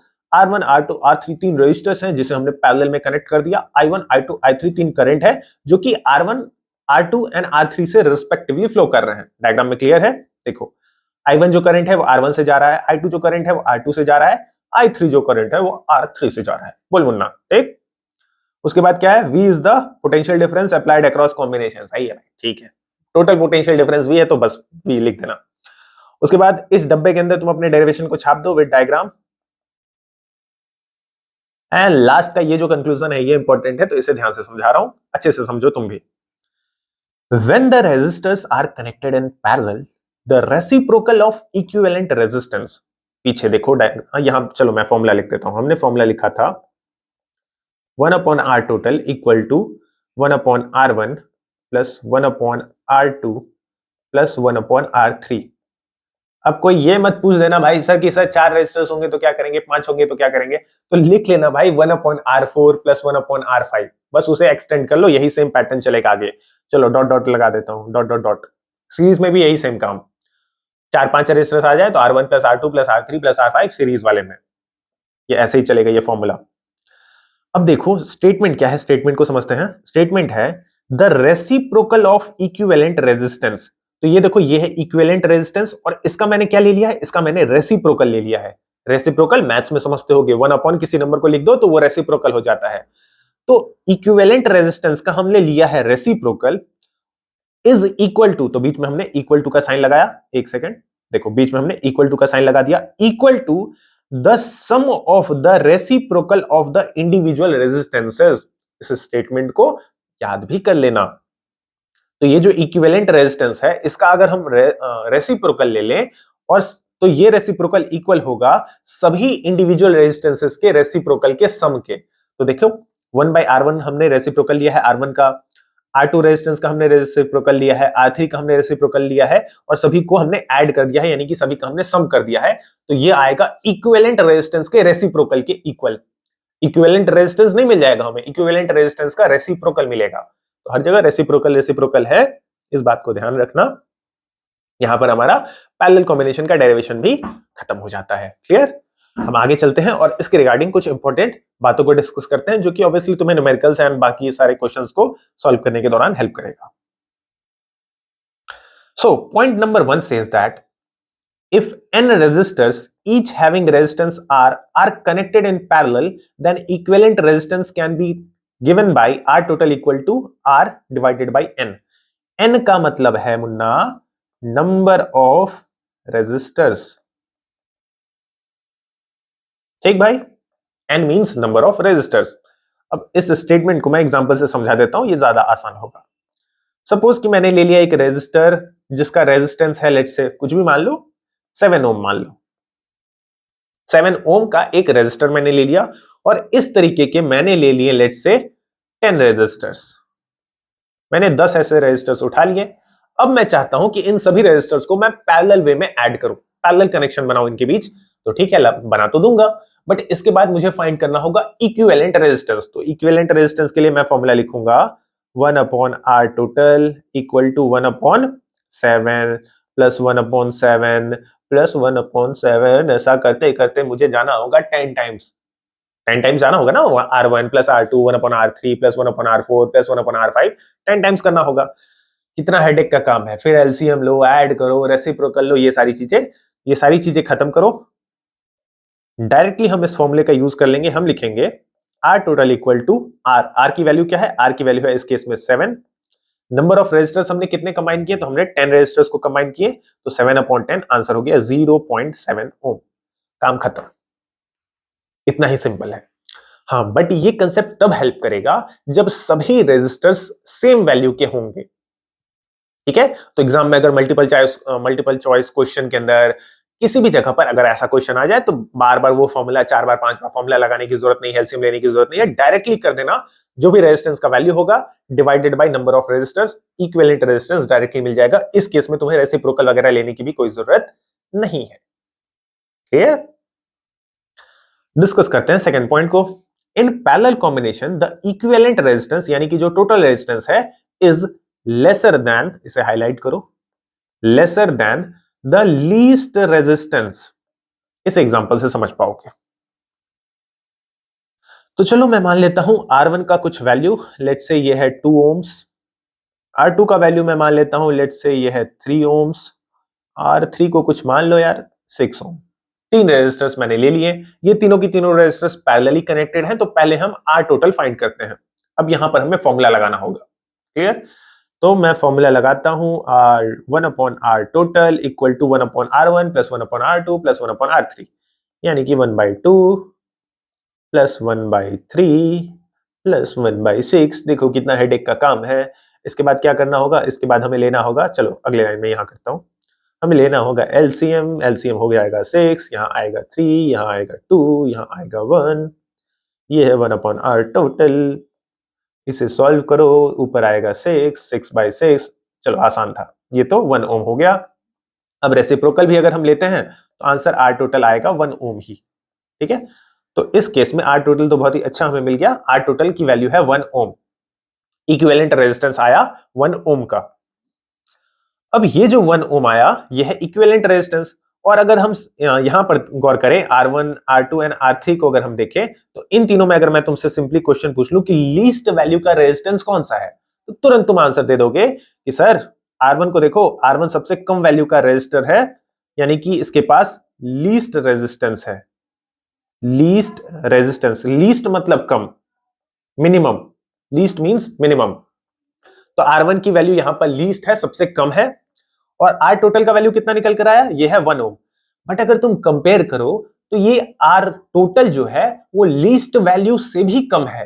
यही स्टेटमेंट है कि पैरेलल कॉम्बिनेशन के अंदर जो इक्विवेलेंट रेजिस्टेंस होगा, टोटल रेजिस्टेंस होगा, वो कम होगा, लेसर होगा देन द लीस्ट रेजिस्टेंस। तो लीस्ट रेजिस्टेंस है 2 ओम्स का, और 2 ओम से भी कम है कौन? R total. तो ये है स्टेटमेंट का मतलब। अब सीरीज कॉम्बिनेशन के अंदर ये स्टेटमेंट क्या था, वो भी मैं तुम्हें ध्यान दिला देता हूं। सीरीज कॉम्बिनेशन के अंदर हम लोगों ने ये देखा था कि जो टोटल रेजिस्टेंस आता है, इक्विवेलेंट रेजिस्टेंस आता है, वो उस सर्किट के अंदर प्रेजेंट जो सबसे बड़े वैल्यू का रेजिस्टर होता है उससे भी ज्यादा निकल कर आता है। ठीक, जबकि पैरेलल कॉम्बिनेशन के अंदर क्या है कि जितने भी रेजिस्टर्स कंबाइंड है उनमें जो सबसे छोटा वैल्यू का रेजिस्टर होगा उससे भी छोटा आएगा इक्विवेलेंट रेजिस्टेंस। तो यहां से हम एक कंक्लूजन ये भी ड्रॉ कर सकते हैं, बहुत ही इंपॉर्टेंट कंक्लूजन है, ध्यान से सुनो, कि सीरीज कॉम्बिनेशन के अंदर जो टोटल रेजिस्टेंस है सर्किट का वो बढ़ जाता है, इंक्रीज कर जाता है। Whereas in case of parallel combination, the total resistance of the circuit decreases। यहां पर देखो टोटल रेजिस्टेंस जो है वो डिक्रीज कर रहा है सर्किट का।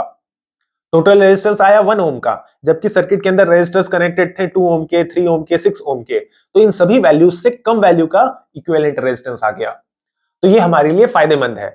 अगर हम चाहें कोई ऐसा सर्किट डिजाइन करना जहां पर हमें रेजिस्टर का वैल्यू मिनिमम से मिनिमम रखना हो, कम से कम रखना हो, लीस्ट रखना हो, तो वहां पर यूज कर लेंगे पैरेलल कॉम्बिनेशन।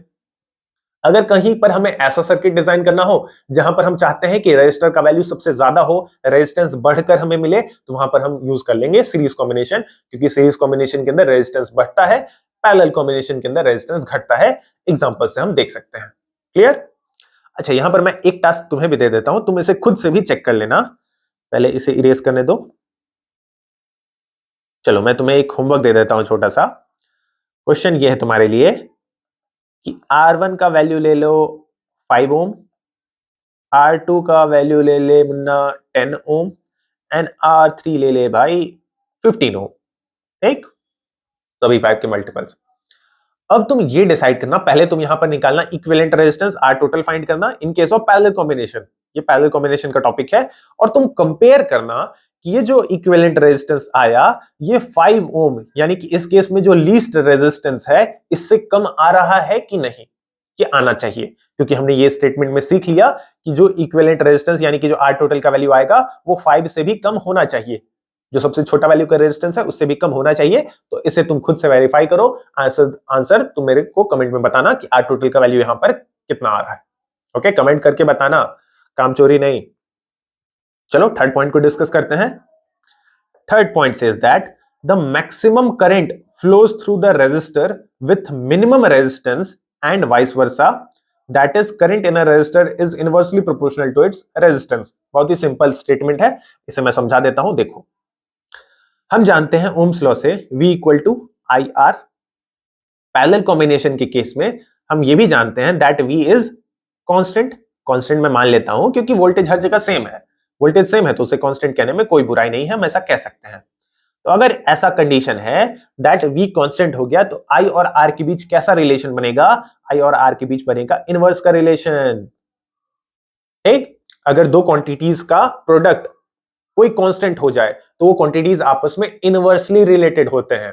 यही सेम बात है कि I और R जो है यहां पर वो इनवर्सली रिलेटेड हैं। और इनवर्स रिलेशन तुम जानते हो, इनवर्स रिलेशन में ये होता है कि अगर करंट कहीं पर ज्यादा है तो वहां पर रेजिस्टेंस कम होगा, या उल्टा अगर सोच लो तो रेजिस्टेंस कहीं पर कम है तो वहां पर करंट का वैल्यू ज्यादा होगा।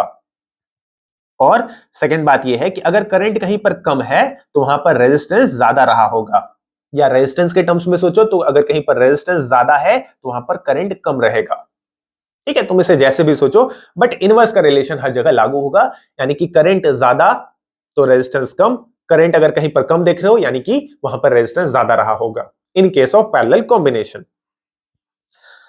अच्छा, सीरीज वाले में तो हम ये करंट और ये जो रेजिस्टेंस है इसका रिलेशन ज्यादा बेटर तरीके से आइडेंटिफाई कर भी नहीं पाएंगे क्योंकि वहां पर तो करंट सेम रहता है। तो ये जो कंडीशन है ये हम बेटर तरीके से समझ पाते हैं इन केस ऑफ पैरेलल कॉम्बिनेशन। अब इसे एग्जांपल से समझा देता हूं। मान लो कि यहां से सर्किट में करंट चला 10 एम्पियर्स का। ओके, अब ये करंट डिवाइड हुआ होगा I1 I2 I3 में। तो मैं मान लेता हूं कि यहां पर I1 का जो वैल्यू आया वो आया मान लो 2 एम्पियर्स। यहां पर R2 से जो करंट चला वो था 5 एम्पियर्स, 5 to 7। तो R3 से जो करंट चला वो बना 3 एम्पियर्स। सभी को ऐड करो, 10 एम्पियर्स के इक्वल आ रहा है। अब इस चीज को देखकर यानी कि इस करंट के वैल्यू को देखकर 2 एम्पियर, 5 एम्पियर एंड 3 एम्पियर को देखकर हम ये अंदाजा लगा सकते हैं कि R1, R2 एंड R3 में कौन बड़ा होगा और कौन छोटा होगा। कैसे? देखो, इनवर्स का रिलेशन हमें ये बताता है कि करंट, उल्टा सोचते हैं, करंट अगर कहीं पर कम है इट मींस कि वो रेजिस्टर सबसे बड़ा होगा। तो सबसे कम वैल्यू का करंट है I1 2 एम्पियर्स, यानी कि R1 सबसे बड़ा वैल्यू का रेजिस्टर है यहां पर। इसके बाद अगर हम चेक करें तो यहां से ज्यादा करंट है 3 एम्पियर का, 3 एम्पियर का करंट फ्लो कर रहा है R3 से, यानी कि R3 का जो वैल्यू है वो R1 से कम होगा। और सबसे ज्यादा करंट प्रेजेंट है मुन्ना यहां पर 5 एम्पियर का जो कि फ्लो कर रहा है R2 से, यानी कि R2 का जो रेजिस्टेंस होगा वो सबसे कम होगा। ठीक है, ये देखो ये डिक्रीजिंग ऑर्डर है, डिक्रीजिंग ऑर्डर यानी कि R1 सबसे बड़ा, R2 से छोटा R3 और सबसे छोटा R2। R2 सबसे छोटे वाले का रेजिस्टेंस है। ऐसा मैं क्यों कह पा रहा हूं? ऐसा मैं इस रिलेशन को देखकर कह पा रहा हूं। ये रिलेशन है हमारे सामने कि करंट ज्यादा अगर है तो रेजिस्टेंस वहां पर कम होगा, करंट कम है अगर कहीं पर तो रेजिस्टेंस वहां पर ज्यादा होगा। तो देखो 5 एम्पियर का जो ये जो सबसे ज्यादा वैल्यू का करंट है वो फ्लो कर रहा है R2 से, यानी कि R2 सबसे छोटे वैल्यू का रेजिस्टेंस रहा होगा। और सबसे कम करंट फ्लो कर रहा है 2 एम्पियर्स, ये फ्लो कर रहा है R1 से, यानी कि R1 सबसे बड़े वैल्यू का रेजिस्टर है यहां पर। इनवर्स रिलेशन बस याद रखना, करंट कहीं ज्यादा देख रहे हो तो रेजिस्टेंस वहां पर कम, करंट अगर कहीं पर कम देख रहे हो यानी कि सबसे कम देख रहे हो तो रेजिस्टेंस वहां पर सबसे ज्यादा। क्लियर? बस इन बातों को एक बार खुद से दिमाग में सोचना, सारी चीजें क्लियर हो जाएंगी। बहुत ही आसान बातें हैं, मैंने कुछ रॉकेट साइंस तुम्हें नहीं पढ़ा दिया। 10th क्लास का जो साइंस है इजी है, बस तुम उसे समझ लो, थोड़ा सा मेहनत कर लो, बहुत ही आसान है, कुछ भी हार्ड यहाँ पर देखने को नहीं मिलेगा। ओके, तो इसी के साथ हमने सीरीज एंड पैरेलल दोनों ही टाइप के कॉम्बिनेशंस पढ़ लिए। अब मैं तुम्हें जल्दी से एक बार समराइज करवा देता हूं कि जो बातें हमने अभी तक पढ़ी, यानी कि सीरीज और पैरेलल, हम एक बार जल्दी से रिवाइज कर लेते हैं दोनों ही कंसेप्ट को। तो सीरीज कॉम्बिनेशन के अंदर मैंने तुम्हें बताया कि यहां पर resistors end to end connected होते हैं, यानी कि एक रेजिस्टर जहां पर खत्म होगा दूसरा वहीं पर स्टार्ट होगा, फिर तीसरा उसके बाद स्टार्ट होगा, तो एंड टू एंड कनेक्शन होता है। पैरेलल कॉम्बिनेशन के अंदर जो सारे रेजिस्टर्स होते हैं वो 2 पॉइंट के अक्रॉस कनेक्टेड होते हैं, सेम 2 पॉइंट्स के अक्रॉस सारे रेजिस्टर्स कनेक्टेड होते हैं, यानी कि R1 R2 R3, इनके एक टर्मिनल को इस साइड कनेक्ट कर दो, दूसरे टर्मिनल को इस साइड कनेक्ट कर दो, तो ये हो जाएगा पैरेलल कॉम्बिनेशन। सीरीज कॉम्बिनेशन में बहुत ही इंपॉर्टेंट पॉइंट है, याद रखना, जो टोटल रेजिस्टेंस है वो इंक्रीज करता है और पैरेलल कॉम्बिनेशन के केस में जो टोटल रेजिस्टेंस है वो डिक्रीज कर जाता है। नेक्स्ट, सीरीज कॉम्बिनेशन के अंदर सेम करंट फ्लो करता है सभी रेजिस्टर्स के अक्रॉस, जबकि जो वोल्टेज है वो डिवाइड कर जाता है रेजिस्टर्स में, तो current same, voltage divide, series combination. इसका ऑपोजिट है पैरेलल कॉम्बिनेशन, यहां पर करंट डिवाइड कर जाएगा एंड वोल्टेज जो है वो सेम रहेगा। क्लियर? तो इस पॉइंट को ध्यान में रखना। ओके, तो सीरीज कॉम्बिनेशन के केस में हम लोगों ने फॉर्मूला ये डिराइव किया कि आर टोटल निकालने के लिए हमें R1 plus R2 and R3 को सिंपली ऐड कर देना होता है, डॉट डॉट डॉट, यानी कि R4 R5 जो भी आ जाए सभी को ऐड कर दो। पैरेलल कॉम्बिनेशन के केस में, एक सेकंड, यहां पर थोड़ी सी मिस्टेक हुई है, यहां पर मुझे लिखना चाहिए 1/R टोटल, रेसिप्रोकल होता है। ओके, सो इस केस में 1/R total is equal to 1/R1 plus 1/R2 plus 1/R3 plus 1/R4। Equivalent resistance निकालने के लिए हमें सभी का रेसिप्रोकल लेकर सभी को ऐड करना होता है। 1/R टोटल हमें मिलेगा, इक्विवेलेंट रेजिस्टेंस का रेसिप्रोकल मिलेगा। तो बस इस लेक्चर के दौरान, मतलब इस लेक्चर के अंदर यही सारी बातें थी, हमने सीरीज एंड पैरेलल कॉम्बिनेशन को डिस्कस कर लिया। कुछ और बातें हैं तो वो बस तुम ध्यान से सुनना। देखो यार, इस टॉपिक के अंदर मैंने तुम्हें कुछ भी प्रैक्टिकली नहीं समझाया, मैंने कोई भी एक्सपेरिमेंट की हेल्प नहीं लिया, क्योंकि मैं जान रहा था कि ये लेक्चर ऑलरेडी लंबा जाने वाला है और फिर मैं इसमें बीच में अगर एक्सपेरिमेंट भी डालूंगा तो ये काफी लंबा चल जाएगा और तुम बोर होने लगोगे, फिर उसका मतलब नहीं रह जाता है अगर तुम बोर होने लगो। तो मैं क्या करूंगा अब कि सीरीज एंड पैरेलल कॉम्बिनेशन या इसके एडवांटेजेस एंड डिसएडवांटेजेस को समझाने के लिए या सीरीज एंड पैरेलल कॉम्बिनेशन को समझाने के लिए मैं एक अलग से सेपरेट वीडियो बनाऊंगा, जिसके अंदर मैं practically series and parallel combination के ऊपर डिस्कशन करूंगा। अब उस वीडियो में क्या क्या बातें होंगी वो मुझे खुद भी नहीं पता, तो जब मैं बनाऊंगा तो तुम देख लेना, और जब मैं बना लूंगा तो उसका लिंक मैं डिस्क्रिप्शन में दे दूंगा। मैं कोशिश करूंगा ज्यादा से ज्यादा चीजें तुम्हें प्रैक्टिकली एक्सप्लेन कर पाऊं, क्योंकि बहुत से सीबीएसई स्कूल्स ऐसे भी होते हैं, या कोई भी स्कूल का बच्चा अगर देख रहा है तो बहुत से स्कूल्स ऐसे होते हैं जो पैसे तो लेते हैं लेकिन एक्सपेरिमेंट दूर दूर तक नहीं होंगे, यहाँ लैब भी नहीं होता है, और अगर लैब है भी तो बस वो कूड़ा कचरा के लिए होता है। तो ऐसी बात नहीं है, मैं तुम्हें सारी चीजें प्रैक्टिकली बताने की ऑब्वियसली कोशिश करूंगा, जहां तक पॉसिबल हो पाएगा मेरे लिए। उसके लिए मैं अलग से वीडियो लेकर आऊंगा जहां पर मैं प्रैक्टिकली सारी चीजों को तुम्हें समझाने की कोशिश करूंगा regarding series and parallel combination. Okay, चलो अब इस पर बेस कुछ न्यूमेरिकल्स की प्रैक्टिस कर लेते हैं। हाँ, और न्यूमेरिकल से मुझे ये याद आया, मुझे ऑलरेडी इस तरह टाइप के कमेंट्स मिल चुके हैं, तो मैं यहां पर बता देता हूं तुम्हें। बहुत से स्टूडेंट्स का डिमांड है कि sir series and parallel type के कॉम्बिनेशन को समझाने के लिए आप अलग से एक सेपरेट न्यूमेरिकल वाला ही वीडियो लेकर आओ, यानी कि जहां पर हम सर्किट्स को सॉल्व कर रहे होंगे, उन्हें कॉम्प्लेक्स से कॉम्प्लेक्स क्वेश्चन चाहिए, लाइक 11th तो नहीं, 12th में इस तरह के क्वेश्चंस होते हैं जहां पर हम कॉम्प्लेक्स सर्किट्स को सॉल्व करते हैं। तो देखो, मैं ले आऊंगा ये वीडियो, मैं उस वीडियो के अंदर ज्यादातर क्वेश्चंस 10th लेवल के रखूंगा जो तुम्हारे बोर्ड के लिए हेल्पफुल होगा, एंड कुछ एक्स्ट्रा क्वेश्चंस भी मैं डाल दूंगा जहां पर उन स्टूडेंट्स को हेल्प मिल पाए जो कि थोड़ा कॉम्प्लेक्स सर्किट सॉल्व करना चाहते हैं, तो तुम्हारा हेल्प हो जाएगा। बट इस वीडियो के अंदर मैं कुछ क्वेश्चंस ले रहा हूं जो कि बोर्ड के लेवल के हैं, जो कि ऑब्वियसली बोर्ड एग्जाम में आते हैं, सीबीएसई बोर्ड एग्जामिनेशन में एंड अदर बोर्ड एग्जामिनेशन के अंदर आते हैं। तो यहाँ पर हम कुछ बहुत ही हाई लेवल का नहीं करने वाले हैं, यहाँ पर 4-5 क्वेश्चंस में वो तुम्हें बताऊंगा जो कि तुमसे बोर्ड एग्जामिनेशन के अंदर पूछा जा सकता है। ओके, तो स्टार्ट करते हैं न्यूमेरिकल क्वेश्चंस को। तो हम रीड करते हैं फर्स्ट क्वेश्चन को। Question 1 says that if 4 identical resistors of resistance 8 ohm, यानी कि हमारे सामने 4 आइडेंटिकल रेजिस्टेंस है, सभी का रेजिस्टेंस सेम है और रेजिस्टेंस की वैल्यू कितनी है, 8 ओम्स है, are first connected in series, पहले इन्हें सीरीज के अंदर कनेक्ट किया गया, 4 रेजिस्टर्स थे, सभी को पहले सीरीज में कनेक्ट किया गया है, so as to give an equivalent resistance R S. Okay, तो जो सीरीज कॉम्बिनेशन है उसका इक्विवेलेंट रेजिस्टेंस आर एस मान लिया गया, and then connected in parallel so as to give an effective resistance RP, और जब इन्हें पैरेलल में कनेक्ट किया गया इन सभी रेजिस्टर्स को, चारों रेजिस्टर्स को, तो इक्विवेलेंट रेजिस्टेंस को मान लिया गया है आरपी। हमें फाइंड करना है the ratio of resistance in series upon resistance in parallel. Okay, तो चलो फाइंड कर देते हैं। अब हम यहां पर फॉर्मूला नहीं लगाने वाले हैं। मैंने तुम्हें एक शॉर्ट फॉर्मूला भी बताया था उस केस में जब रेजिस्टर्स आइडेंटिकल हो। तो यहाँ पर रेजिस्टर्स सारे आइडेंटिकल हैं, यानी कि सेम ही रेजिस्टर्स को कनेक्ट किया जा रहा है, सेम वैल्यू के रेजिस्टर्स को। तो पहले हम रेजिस्टेंस इन सीरीज फाइंड कर लेते हैं, इक्विवेलेंट रेजिस्टेंस इन सीरीज। इसके लिए हम फॉर्मूला लगाएंगे N टाइम्स R। ये फॉर्मूला मैंने तुम्हें सिखाया था जब हम सीरीज टॉपिक को डिस्कस कर रहे थे। और नेक्स्ट हमें फाइंड करना है रेजिस्टेंस इन पैरेलल। तो यहां पर मैं डायरेक्टली फॉर्मूला लिख लूंगा, सॉरी एक सेकेंड, ये है रेजिस्टेंस इन पैरेलल, RP लिख लेता हूं। ओके, तो यहां पर डायरेक्टली हम फॉर्मूला लिख लेंगे R डिवाइडेड बाई N। तो ये दोनों ही फॉर्मूले मैंने तुम्हें लेक्चर के दौरान समझाया था। अब देखो, हमें रेशियो फाइंड करना है resistance in series upon resistance in parallel का। तो हम डायरेक्टली यहां लिख लेते हैं RS अपॉन RP। इसे अगर हम सॉल्व करें तो यहां हम लिखेंगे NR upon R divided by N। अब ये जो N है ये ऊपर जाकर मल्टीप्लाई हो जाएगा और R से R कैंसिल हो जाएगा, यानी हमारे पास रेशियो मिलेगा N स्क्वायर। N क्या है? N है नंबर ऑफ रेजिस्टर्स, और इस केस में नंबर ऑफ रेजिस्टर्स है कितने? 4।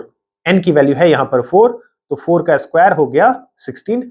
डायरेक्टली हमारा आंसर आ गया ऑप्शन नंबर डी। अब तुम देखो, इस क्वेश्चन को नॉर्मल मेथड से भी कर सकते थे कि तुम यहां पर रेजिस्टेंस इन सीरीज का फॉर्मूला लगाते, 4 ohm sorry 8 ohm plus 8 ohm plus 8 ohm 4 बार करते, फिर तुम रेजिस्टेंस इन पैरेलल का फॉर्मूला लगाते 1 upon R equivalent equal to 1/8 plus 1/8 plus 1/8 plus 1/8, 4 बार ऐसा करते, दोनों ही इक्विवेलेंट रेजिस्टेंस को निकालते, फिर तुम उसे डिवाइड करते और आंसर पर पहुंचते। बट देखो ये हमारा ये जो अप्रोच है वो कितना इजी है, कितना आसान है और कितना क्विकली हमने आंसर को फाइंड कर लिया। बस अगर तुम चाहो तो इसके बाद तो तुम ये याद भी रख सकते हो कि अगर resistance in series and resistance in parallel का हमें रेशियो चाहिए, सारे रेजिस्टेंसेस अगर इक्विवेलेंट है, सेम है, आइडेंटिकल है, और resistance in series upon resistance in parallel का वैल्यू हमें चाहिए, तो वैल्यू हमेशा हो जाएगा N स्क्वायर के इक्वल। इसे मैं कह देता हूं कि ये है ट्रिक नंबर 1। यहां पर मैंने तुम्हें ट्रिक नंबर 1 समझा दिया कि अगर आइडेंटिकल रेजिस्टर्स हो और हमें resistance in series and resistance in parallel का रेशियो चाहिए, तो डायरेक्टली तुम नंबर ऑफ रेजिस्टर्स का स्क्वायर कर दो।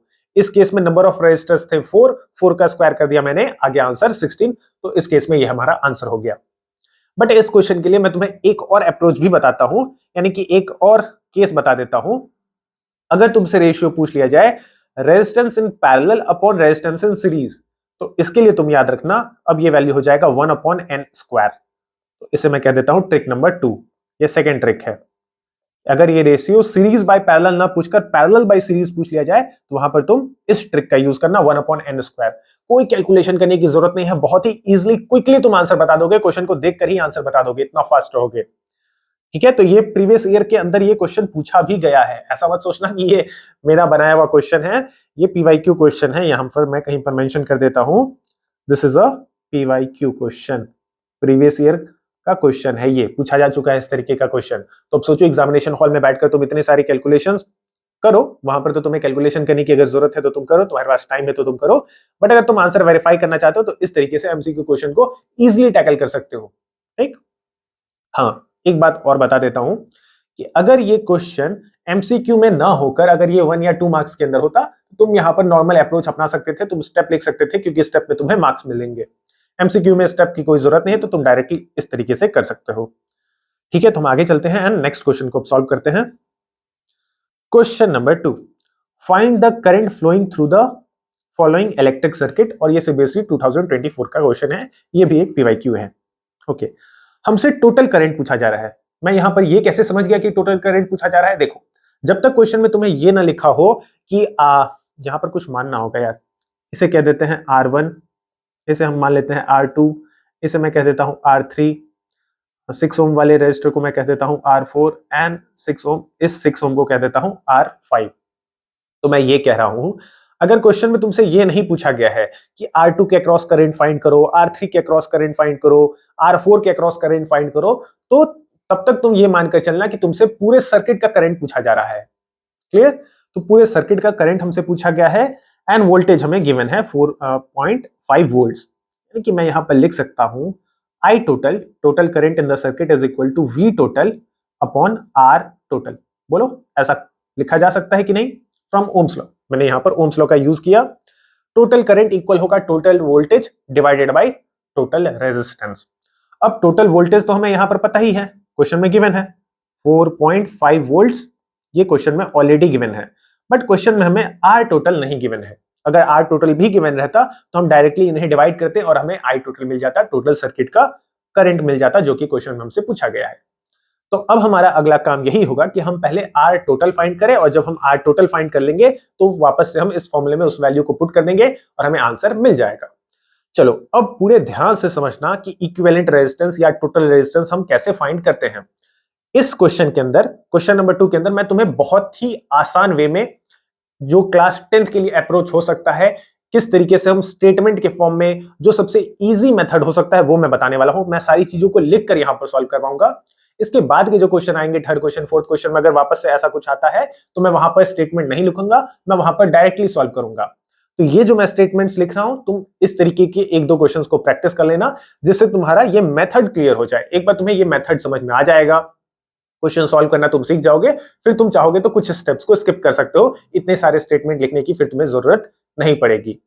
और एक बात मैं यहां पर यह भी बता देता हूं, देखो तुमने एक बार थ्योरी तो पढ़ लिया चैप्टर का, थ्योरी पढ़ना अलग होता है, क्वेश्चंस का अप्रोच अलग होता है, तो क्वेश्चंस को हल्के में मत लेना।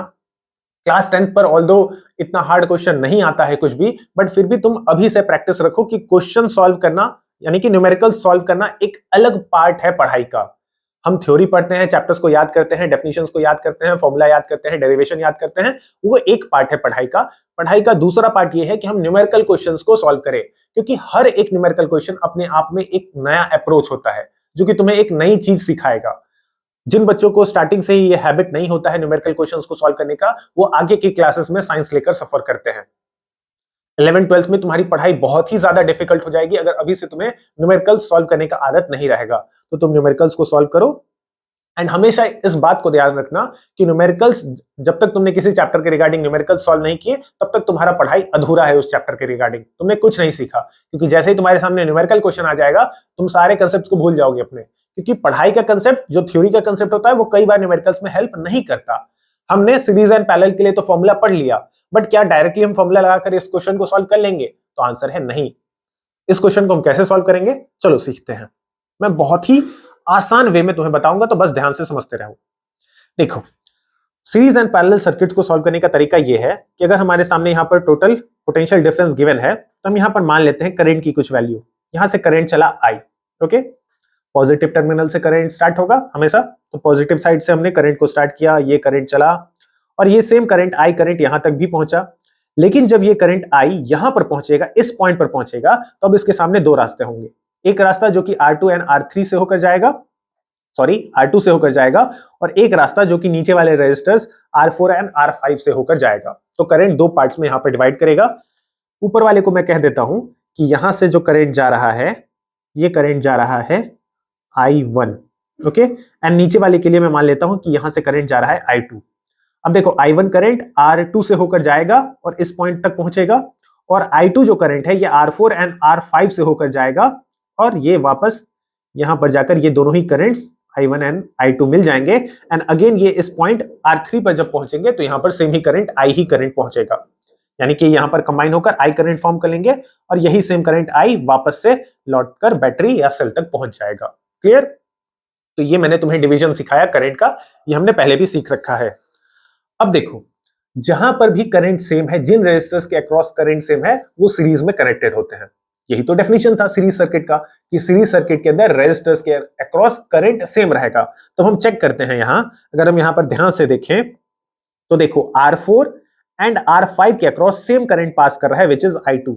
I2 करंट इन दोनों ही रेजिस्टर से होकर गुजरेगा। इट मींस कि R4 एंड R5 जो है, इस केस में वो सीरीज में कनेक्टेड है। मैं इस स्टेटमेंट को लिख देता हूं, here R4 and R5 are in series, are connected in series। ठीक, सीरीज में क्यों कनेक्ट है वो तुम समझ चुके हो, बिकॉज इन दोनों ही रेजिस्टर से सेम करंट गुजर रहा है, और करंट का नाम है I2। सेम करंट जा रहा है, इसलिए ये दोनों रेजिस्टर्स सीरीज में है।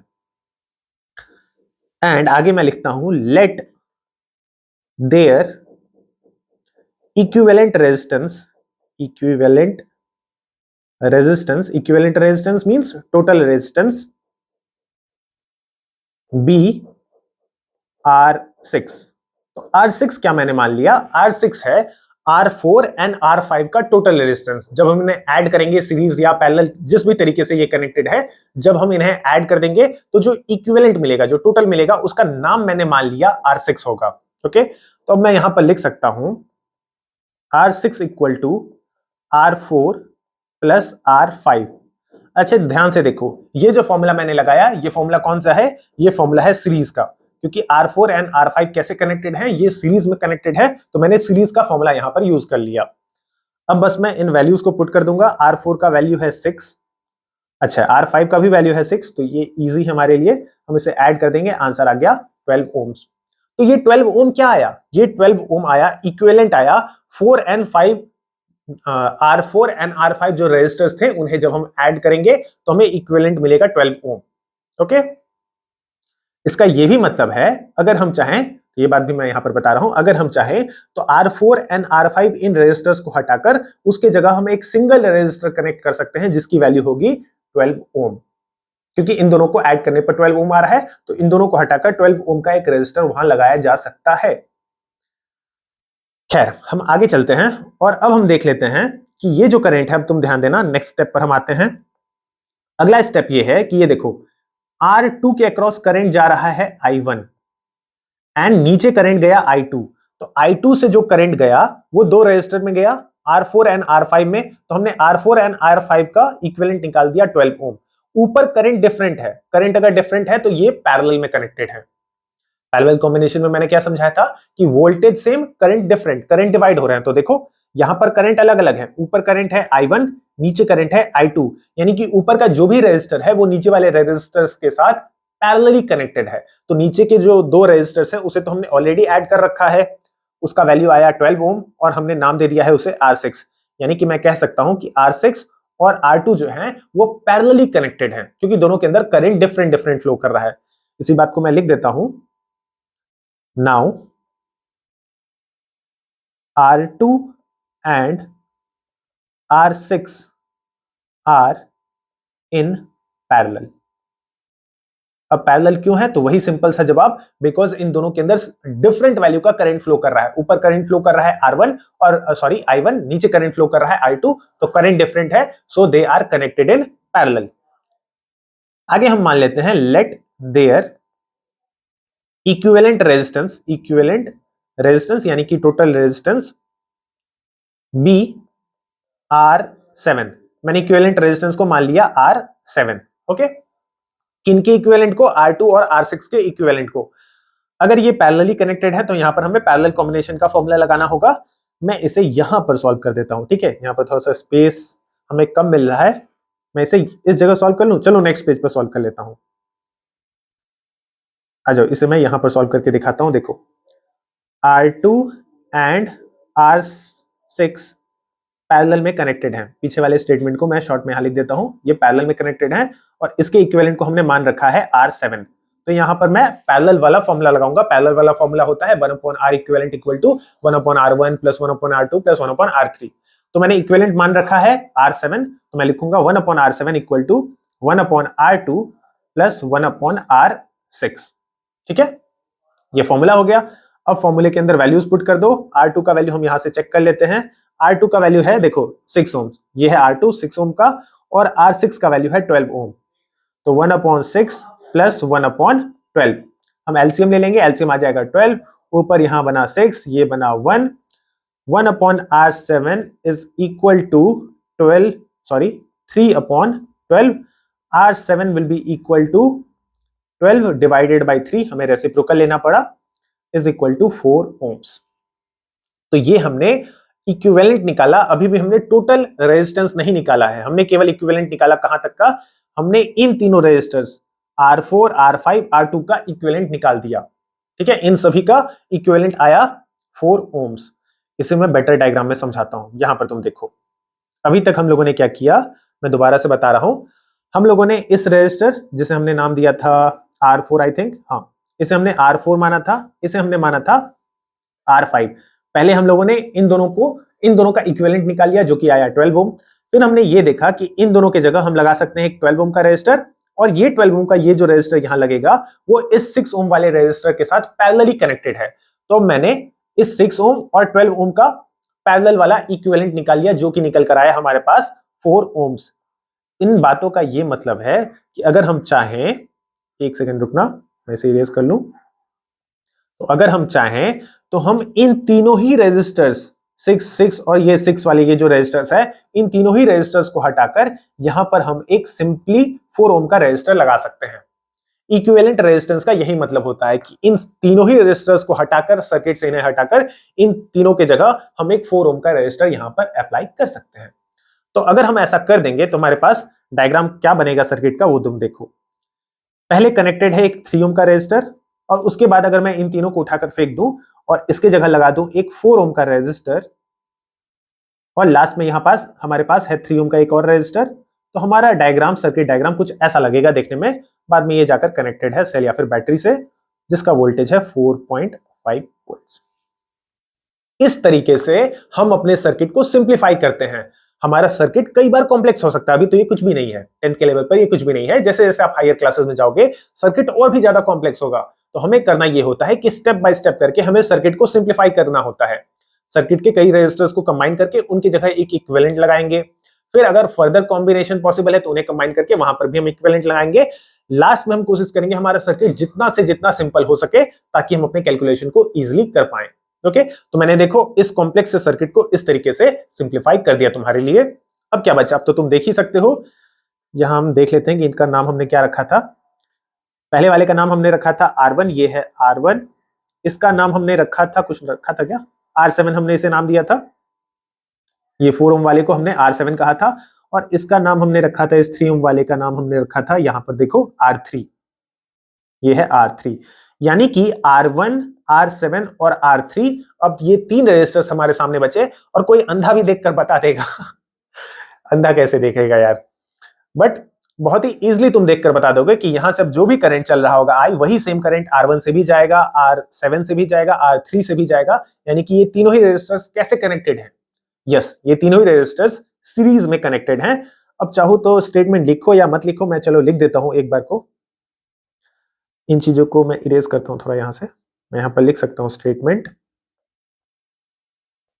बस इस क्वेश्चन के लिए मैं स्टेटमेंट लिखूंगा, बाकी तो मैं इसे बिना स्टेटमेंट के सॉल्व करूंगा। देखो मैं यहां पर लिख सकता हूं R1, R7 and R3 are connected in parallel, sorry connected in series, connected in series. तो यहां पर मैं इक्विवेलेंट रेजिस्टेंस अब लिख लेता हूं, R total will be equal to R1 plus R7 plus R3। R1 की वैल्यू है 3, R7 की वैल्यू है 4, R3 की वैल्यू है 3। इन सभी को ऐड कर दो, टोटल रेजिस्टेंस आ गया 10 ओम। अब ये पूरे सर्किट का टोटल रेजिस्टेंस है, ठीक है, इसलिए मैंने बीच में कहीं पर भी R टोटल वर्ड को यूज नहीं किया, नहीं तो तुम कंफ्यूज होते।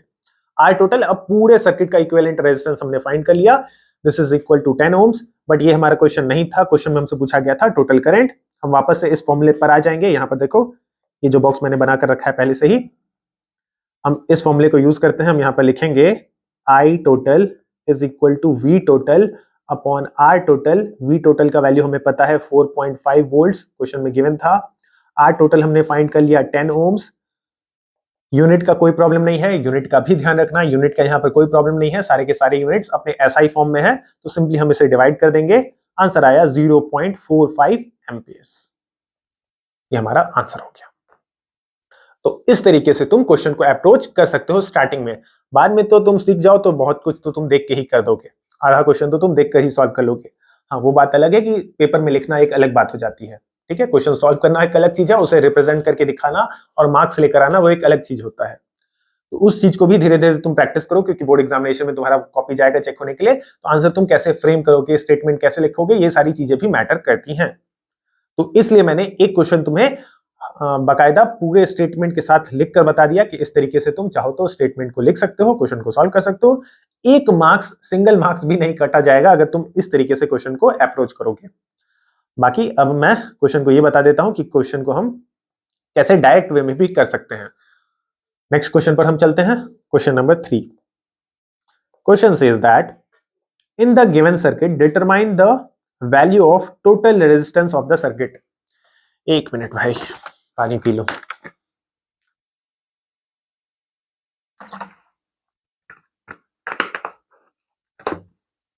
ओके, तो पहले तो हमें टोटल रेजिस्टेंस फाइंड करना है और फिर हमें करंट भी फाइंड करना है। पहले चलो टोटल रेजिस्टेंस फाइंड कर देते हैं।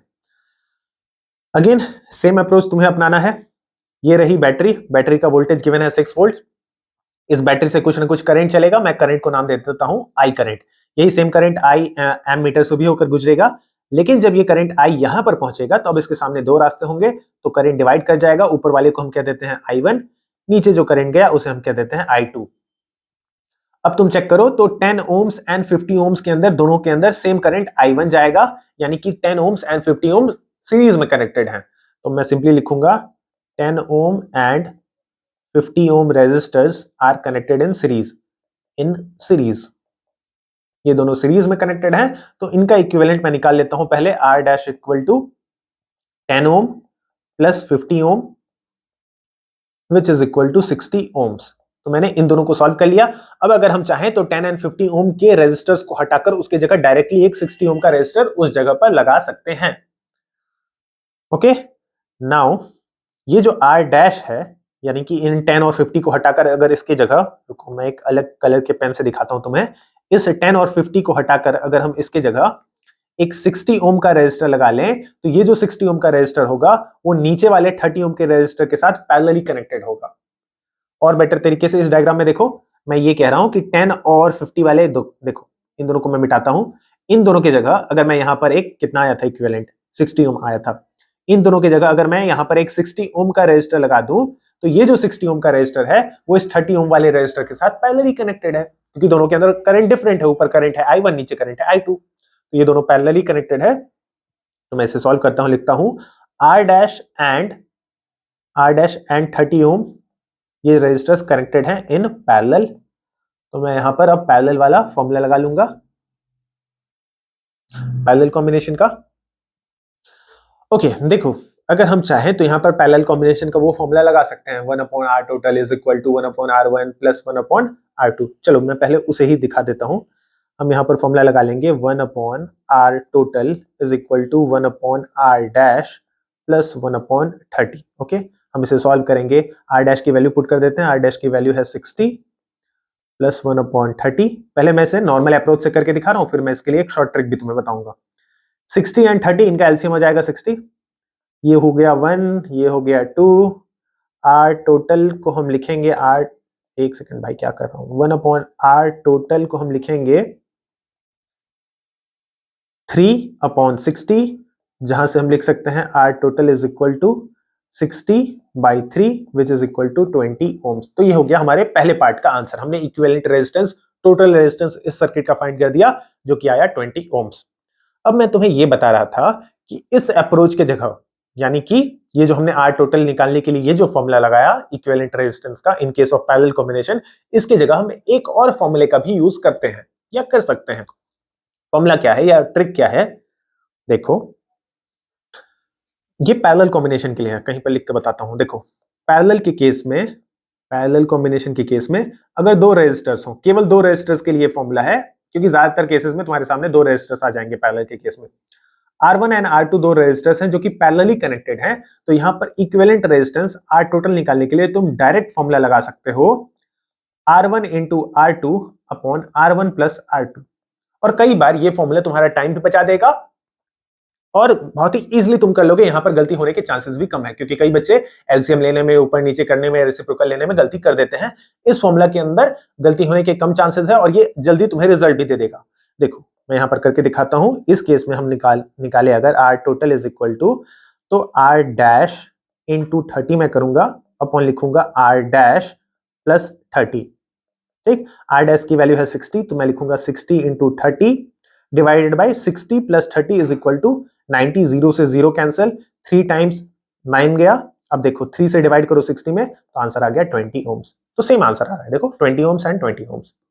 अब तुम पे डिपेंड करता है कि तुम नॉर्मल मेथड से जाना चाहोगे हर बार या इस ट्रिक को भी याद रखोगे। तो ये था ट्रिक नंबर 3, इसे भी तुम यूज कर सकते हो। दो ट्रिक्स मैंने तुम्हें स्टार्टिंग में बताया था, एक n² वाला और एक 1/s² वाला। ये थर्ड ट्रिक है, ये बहुत ही ज्यादा हेल्पफुल है पैरेलल कॉम्बिनेशन के केस में, इसे याद रखना, ये बहुत जगहों पर तुम्हारी हेल्प कर देगा। इक्विवेलेंट रेजिस्टेंस, यानी कि इस क्वेश्चन का फर्स्ट पार्ट हमने सॉल्व कर लिया। इक्विवेलेंट रेजिस्टेंस आ गया है हमारे सामने, this is equal to 20 ohms. Total resistance हमने फाइंड कर लिया। अब हम फाइंड करते हैं current flowing through the ammeter. इसके लिए मुझे स्पेस की जरूरत होगी। मैं कुछ चीजों को इरेज करता हूं, चलो थोड़ा सा इरेज करता हूं। मिटाओ मिटाओ मिटाओ भाई, मिटाओ मिटाओ मिटाओ। देखो, करंट फाइंड करना भी बहुत ही आसान है। इस केस में करंट फाइंड करना इसलिए आसान है क्योंकि यहां पर हमें टोटल करंट ही पूछा गया है एक तरीके से। अगर ये पूछ दिया जाता कि करंट अक्रॉस 10 ओम रेजिस्टर या करंट अक्रॉस 50 ओम रेजिस्टर या करंट अक्रॉस 30 ओम रेजिस्टर, तो हमारा अप्रोच थोड़ा सा डिफरेंट होता। फिर हमें निकालना पड़ता कि वहां पर करंट क्या है, थोड़ा सा कॉम्प्लेक्स हो जाता है ये क्वेश्चन। बट यहां पर क्वेश्चन इसलिए आसान है क्योंकि ये तुमसे डायरेक्टली करंट पूछा गया है एम मीटर के अक्रॉस, और एम मीटर में यही वाला करंट आई करंट ही पहुंचेगा, यानी कि टोटल करंट ही पहुंचेगा। और टोटल करंट निकालने के लिए हम यूज कर लेंगे formula V total upon R total. V total का वैल्यू है 6 वोल्ट, आर टोटल हमने अभी जस्ट फाइंड किया 20 ओम्स। इसे सॉल्व कर लो, इसे सॉल्व करोगे ये आएगा 3/10 यानी कि 0.3 एम्प्स। ये हमारा आंसर हो गया। तो करंट का वैल्यू आया 0.3 एम्पियर और टोटल रेजिस्टेंस आया 20 ओम्स। ये हमारे इस क्वेश्चन का आंसर हो गया। अब हम नेक्स्ट क्वेश्चन को सॉल्व करेंगे। रीड करते हैं फोर्थ क्वेश्चन को। क्वेश्चन में कहा गया है calculate the effective resistance between A and B in the circuit given below. Okay, तो दो पॉइंट्स है हमारे सामने, point A and point B, और इन दोनों के अक्रॉस हमें इक्विवेलेंट रेजिस्टेंस कैलकुलेट करना है, यानी कि टोटल रेजिस्टेंस कैलकुलेट करना है। इसका ये मतलब है कि ये जो दो पॉइंट्स हैं इसे ले जाकर सर्किट से कनेक्ट किया जाएगा। बल्ब, बैटरी, स्विच जो भी हो, उनसे ले जाकर कुछ इस तरीके से कनेक्ट किया जाएगा। क्लियर? तो हम किसी एक डायरेक्शन से मान लेते हैं करंट फ्लो करना स्टार्ट करेगा। इस डायरेक्शन से मान लो करंट यहां से आई चला करंट, और ये करंट आई यहां तक पहुंचेगा। बट जब ये करंट इस पॉइंट तक पहुंचेगा तो अब इसके सामने होंगे तीन रास्ते। एक रास्ता देखो, ये जाएगा इससे 4 ओम के रेजिस्टर से, तो इसे हम नाम दे देते हैं I1 करंट। एक करंट जाएगा इस रास्ते से, तो इसे हम कह देते हैं I2 करंट। और एक करंट जो है वो इस रास्ते से होकर जाएगा, यानी कि 3 ओम वाले रेजिस्टर से होकर जाएगा, इसे हम नाम दे देते हैं I3। तो तीन रास्ते करंट के सामने, करंट तीनों ही रास्तों में डिवाइड हो जाएगा। यही सेम कंसेप्ट का हम यूज करते हुए आए हैं अभी तक। अब अगर हम आगे देखें तो ये जो I1 करंट है, यही सेम करंट 4 ओम के रेजिस्टर से भी जा रहा है, और यही सेम करंट यहां पर भी आगे भी कंटिन्यू रहेगा, और यही सेम करंट 6 ओम वाले रेजिस्टर से भी होकर जाएगा। यानी कि ये 4 ओम वाला रेजिस्टर और ये 6 ओम वाला रेजिस्टर, ये दोनों ही रेजिस्टर कनेक्ट हो गए सीरीज में। सीरीज में क्यों? क्योंकि इन दोनों के अंदर करंट सेम है। कंसेप्ट यही था कि जब करंट सेम रहेगा किसी रेजिस्टर के अक्रॉस, तो वो दोनों कनेक्ट होंगे सीरीज में। तो मैं यहां पर कह सकता हूं 4 ओम एंड 6 ओम ये सीरीज में कनेक्टेड है, इन सीरीज। तो इसके लिए मैं इक्विवेलेंट रेजिस्टेंस फाइंड कर लेता हूं। यहां पर मैं लिख लेता हूं R dash equal to 4 ohm plus 6 ohm. Series के लिए यही फॉर्मूला यूज करते हैं हम, which is equal to 10 ohm. तो इन दोनों का इक्विवेलेंट आ गया 10 ओम, यानी कि इन दोनों को हटाकर इसकी जगह हम एक 10 ओम का रेजिस्टर भी लगा सकते हैं। अगर हम I3 को चेक करें तो देखो I3 करंट जो है वो 3 ओम वाले इस रेजिस्टर से भी जाएगा, और यही I3 करंट आगे बढ़ता हुआ ये इस 3 ओम वाले रेजिस्टर से भी होकर जाएगा। तो दोनों ही जगह करंट सेम है। तो नीचे वाले ये जो 3 ओम वाले दो रेजिस्टर्स हैं, ये दोनों भी सीरीज में हैं। तो मैं यहां पर लिखूंगा 3 ओम एंड 3 ओम, ये दोनों रेजिस्टर्स कनेक्टेड हैं इन सीरीज। अब स्टेटमेंट वगैरह अगर तुम लिखना चाहो थोड़ा बहुत तो तुम खुद से लिख सकते हो। अब बस मैं क्वेश्चंस को सॉल्व कर रहा हूं। तो यहां पर मैं लिख लेता हूं R double dash is equal to 3 plus 3 ohms is equal to 6 ohm. तो मैंने नीचे वाले का इक्विवेलेंट फाइंड कर लिया, आया 6 ओम। ऊपर वाले दोनों का इक्विवेलेंट मैंने फाइंड कर लिया, आया 10 ओम्स। अब ये सर्किट किस तरीके से चेंज हो सकता है, अगर हम चाहें इसे सिंप्लीफाई करना, तो ये भी तुम देख लो। ऊपर वाले दो रेजिस्टर्स को हटाकर इनके जगह देखो, बीच में तो एक रेजिस्टर है 15 ओम का, बीच में एक 15 ओम का रेजिस्टर है। इसके ऊपर दो रेजिस्टर्स थे 4 ओम और 6 ओम वाले, इन दोनों को हटाकर इनके जगह मैं एक 10 ओम का रेजिस्टर लगा सकता हूं। तो ये देखने में कुछ ऐसा लगेगा। ऊपर यहां पर लगेगा एक 10 ओम का रेजिस्टर, 10 ओम से भाई, और नीचे वाले इन 3 ओम वाले दो रेजिस्टर्स को हटाकर इनके जगह मैं एक रेजिस्टर लगा लूंगा, एक सिंगल रेजिस्टर लगा लूंगा, जिसका वैल्यू होगा 6 ओम्स। बाकी ये रहा पॉइंट ए, ये रहा पॉइंट बी, यानी कि ये जाकर वापस से सर्किट के अंदर कनेक्ट हो जाएंगे। अब तुम देख सकते हो, सिंपली देख सकते हो, बहुत ही इजीली देख सकते हो कि ये जो 10 ओम वाला, 15 ओम वाला और जो ये जो 6 ओम वाला रेजिस्टर है, ये किस तरीके से कनेक्टेड है। ये तीनों ही रेजिस्टर्स कनेक्टेड हैं पैरेलली, ये पैरेलल वे में कनेक्टेड है। तो मैं यहां पर फॉर्मूला यूज कर लूंगा पैरेलल कॉम्बिनेशन का, 1 upon R total is equal to 1 upon 10 ohm, 10 था ना, एक था 10, वेट अ सेकेंड, एक 10 ओम था, एक 15 ओम था और एक था 16 ओम, सॉरी 6 ओम। तो 1/10 प्लस 1/15 प्लस 1/6। चलो भाई जल्दी से एलसीएम ले लेते हैं। एलसीएम आ जाएगा इस केस में 30, ये हो गया 3, 15 2 30, 6 5 30। इसे फर्दर सॉल्व कर दो तो ये आ गया 1/r total is equal to 5 to 7 plus 10 310/30। यहाँ से r टोटल अगर तुम्हें चाहिए तो तुम्हें करना होगा रेसिप्रोकल, 30/10 इज इक्वल टू 3 ओम। हो गया काम खत्म, आ गया आंसर। ठीक है, ये है इक्विवेलेंट रेजिस्टेंस इस केस में। क्लियर? अब हम सॉल्व कर लेते हैं लास्ट क्वेश्चन को, जो कि है क्वेश्चन नंबर 5। क्वेश्चन को रीड करते हैं। क्वेश्चन थोड़ा सा डिफरेंट है ये।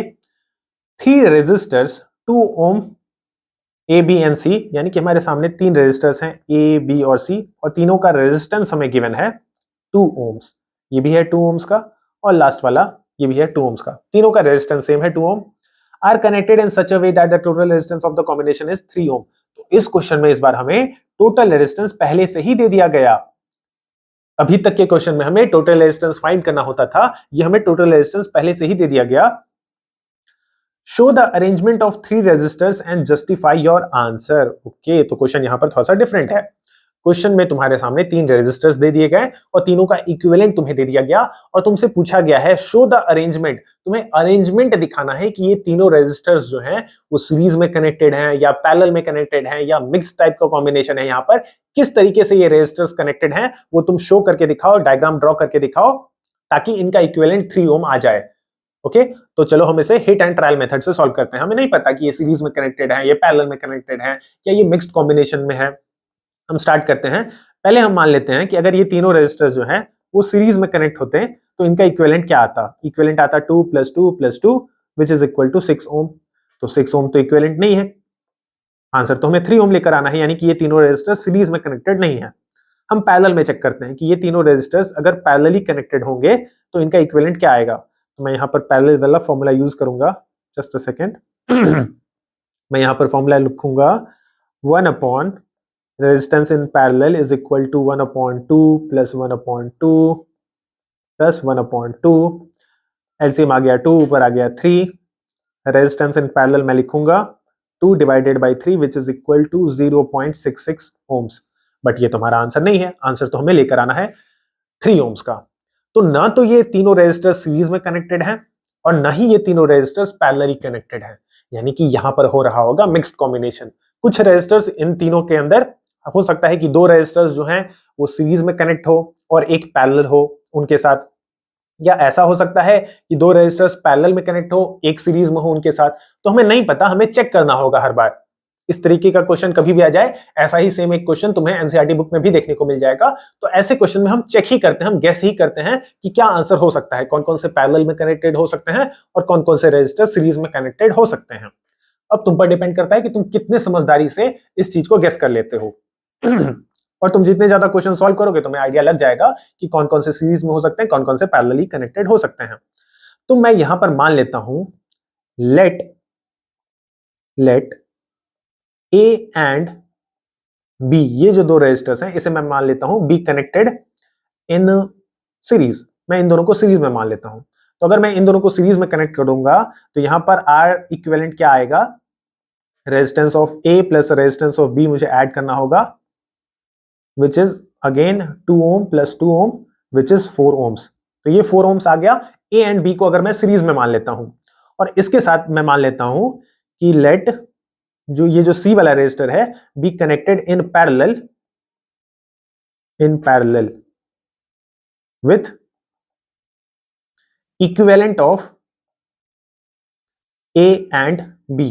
ए एंड बी का जो इक्विवेलेंट आया उसके साथ मैं मान लेता हूं कि सी वाला जो है वो पैरेलली कनेक्टेड है। इसका कहने का ये मतलब है मेरा कि अगर मैं यहां पर पैरेलल कॉम्बिनेशन दिखाऊं तुम्हें, तो मैं लिखूंगा formula 1 resistance in parallel R double dash मान लेता हूं 1/r डैश, जो कि इन दोनों का इक्विवेलेंट है, ए एंड बी का इक्विवेलेंट है r डैश, प्लस मैं लिखूंगा 1/2 जो सी वाला रेजिस्टर था उसका रेजिस्टेंस है 2 ओम। इसे मैं अगर सॉल्व करूं तो मैं यहां पर लिखूंगा 1/4 + 1/2। एलसीएम लेना होगा मुझे, एलसीएम आएगा 4, ऊपर बना 1, ये बना 2। तो मैं यहां पर लिखूंगा r double dash is equal to 4 divided by 3। ये आ गया इक्विवेलेंट रेजिस्टेंस, बट ये तो हमारा आंसर नहीं है। ठीक, ये आंसर नहीं है, यानी कि ये गलत कॉम्बिनेशन है, इस तरीके से हम नहीं करेंगे। इसे मैं इरेज करता हूं। तो मैंने यहां पर माना था 2 को सीरीज में और 1 को उसके साथ पैरेलल, तो आंसर फिर भी 3 ओम्स नहीं आया। अब मैं थोड़ा सा डिफरेंट अप्रोच लूंगा। अब मैं 2 रेजिस्टर्स को पैरेलल में कनेक्ट करूंगा और 1 को मैं सीरीज में मानूंगा उसके साथ। मैं इसे इरेज कर लेता हूं पहले।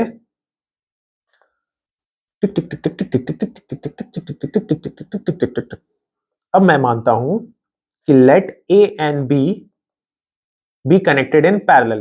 पहले मैं इन दोनों को पैरेलल में मान लेता हूं।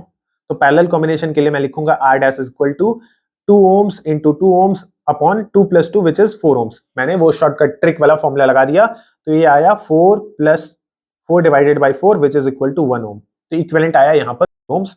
और इसके साथ मैं मान लेता हूं एंड लेट ये जो सी वाला रेजिस्टर था बी कनेक्टेड, इतना स्टेटमेंट लिखने की मुझे जरूरत है नहीं, बट फिर भी बी कनेक्टेड इन सीरीज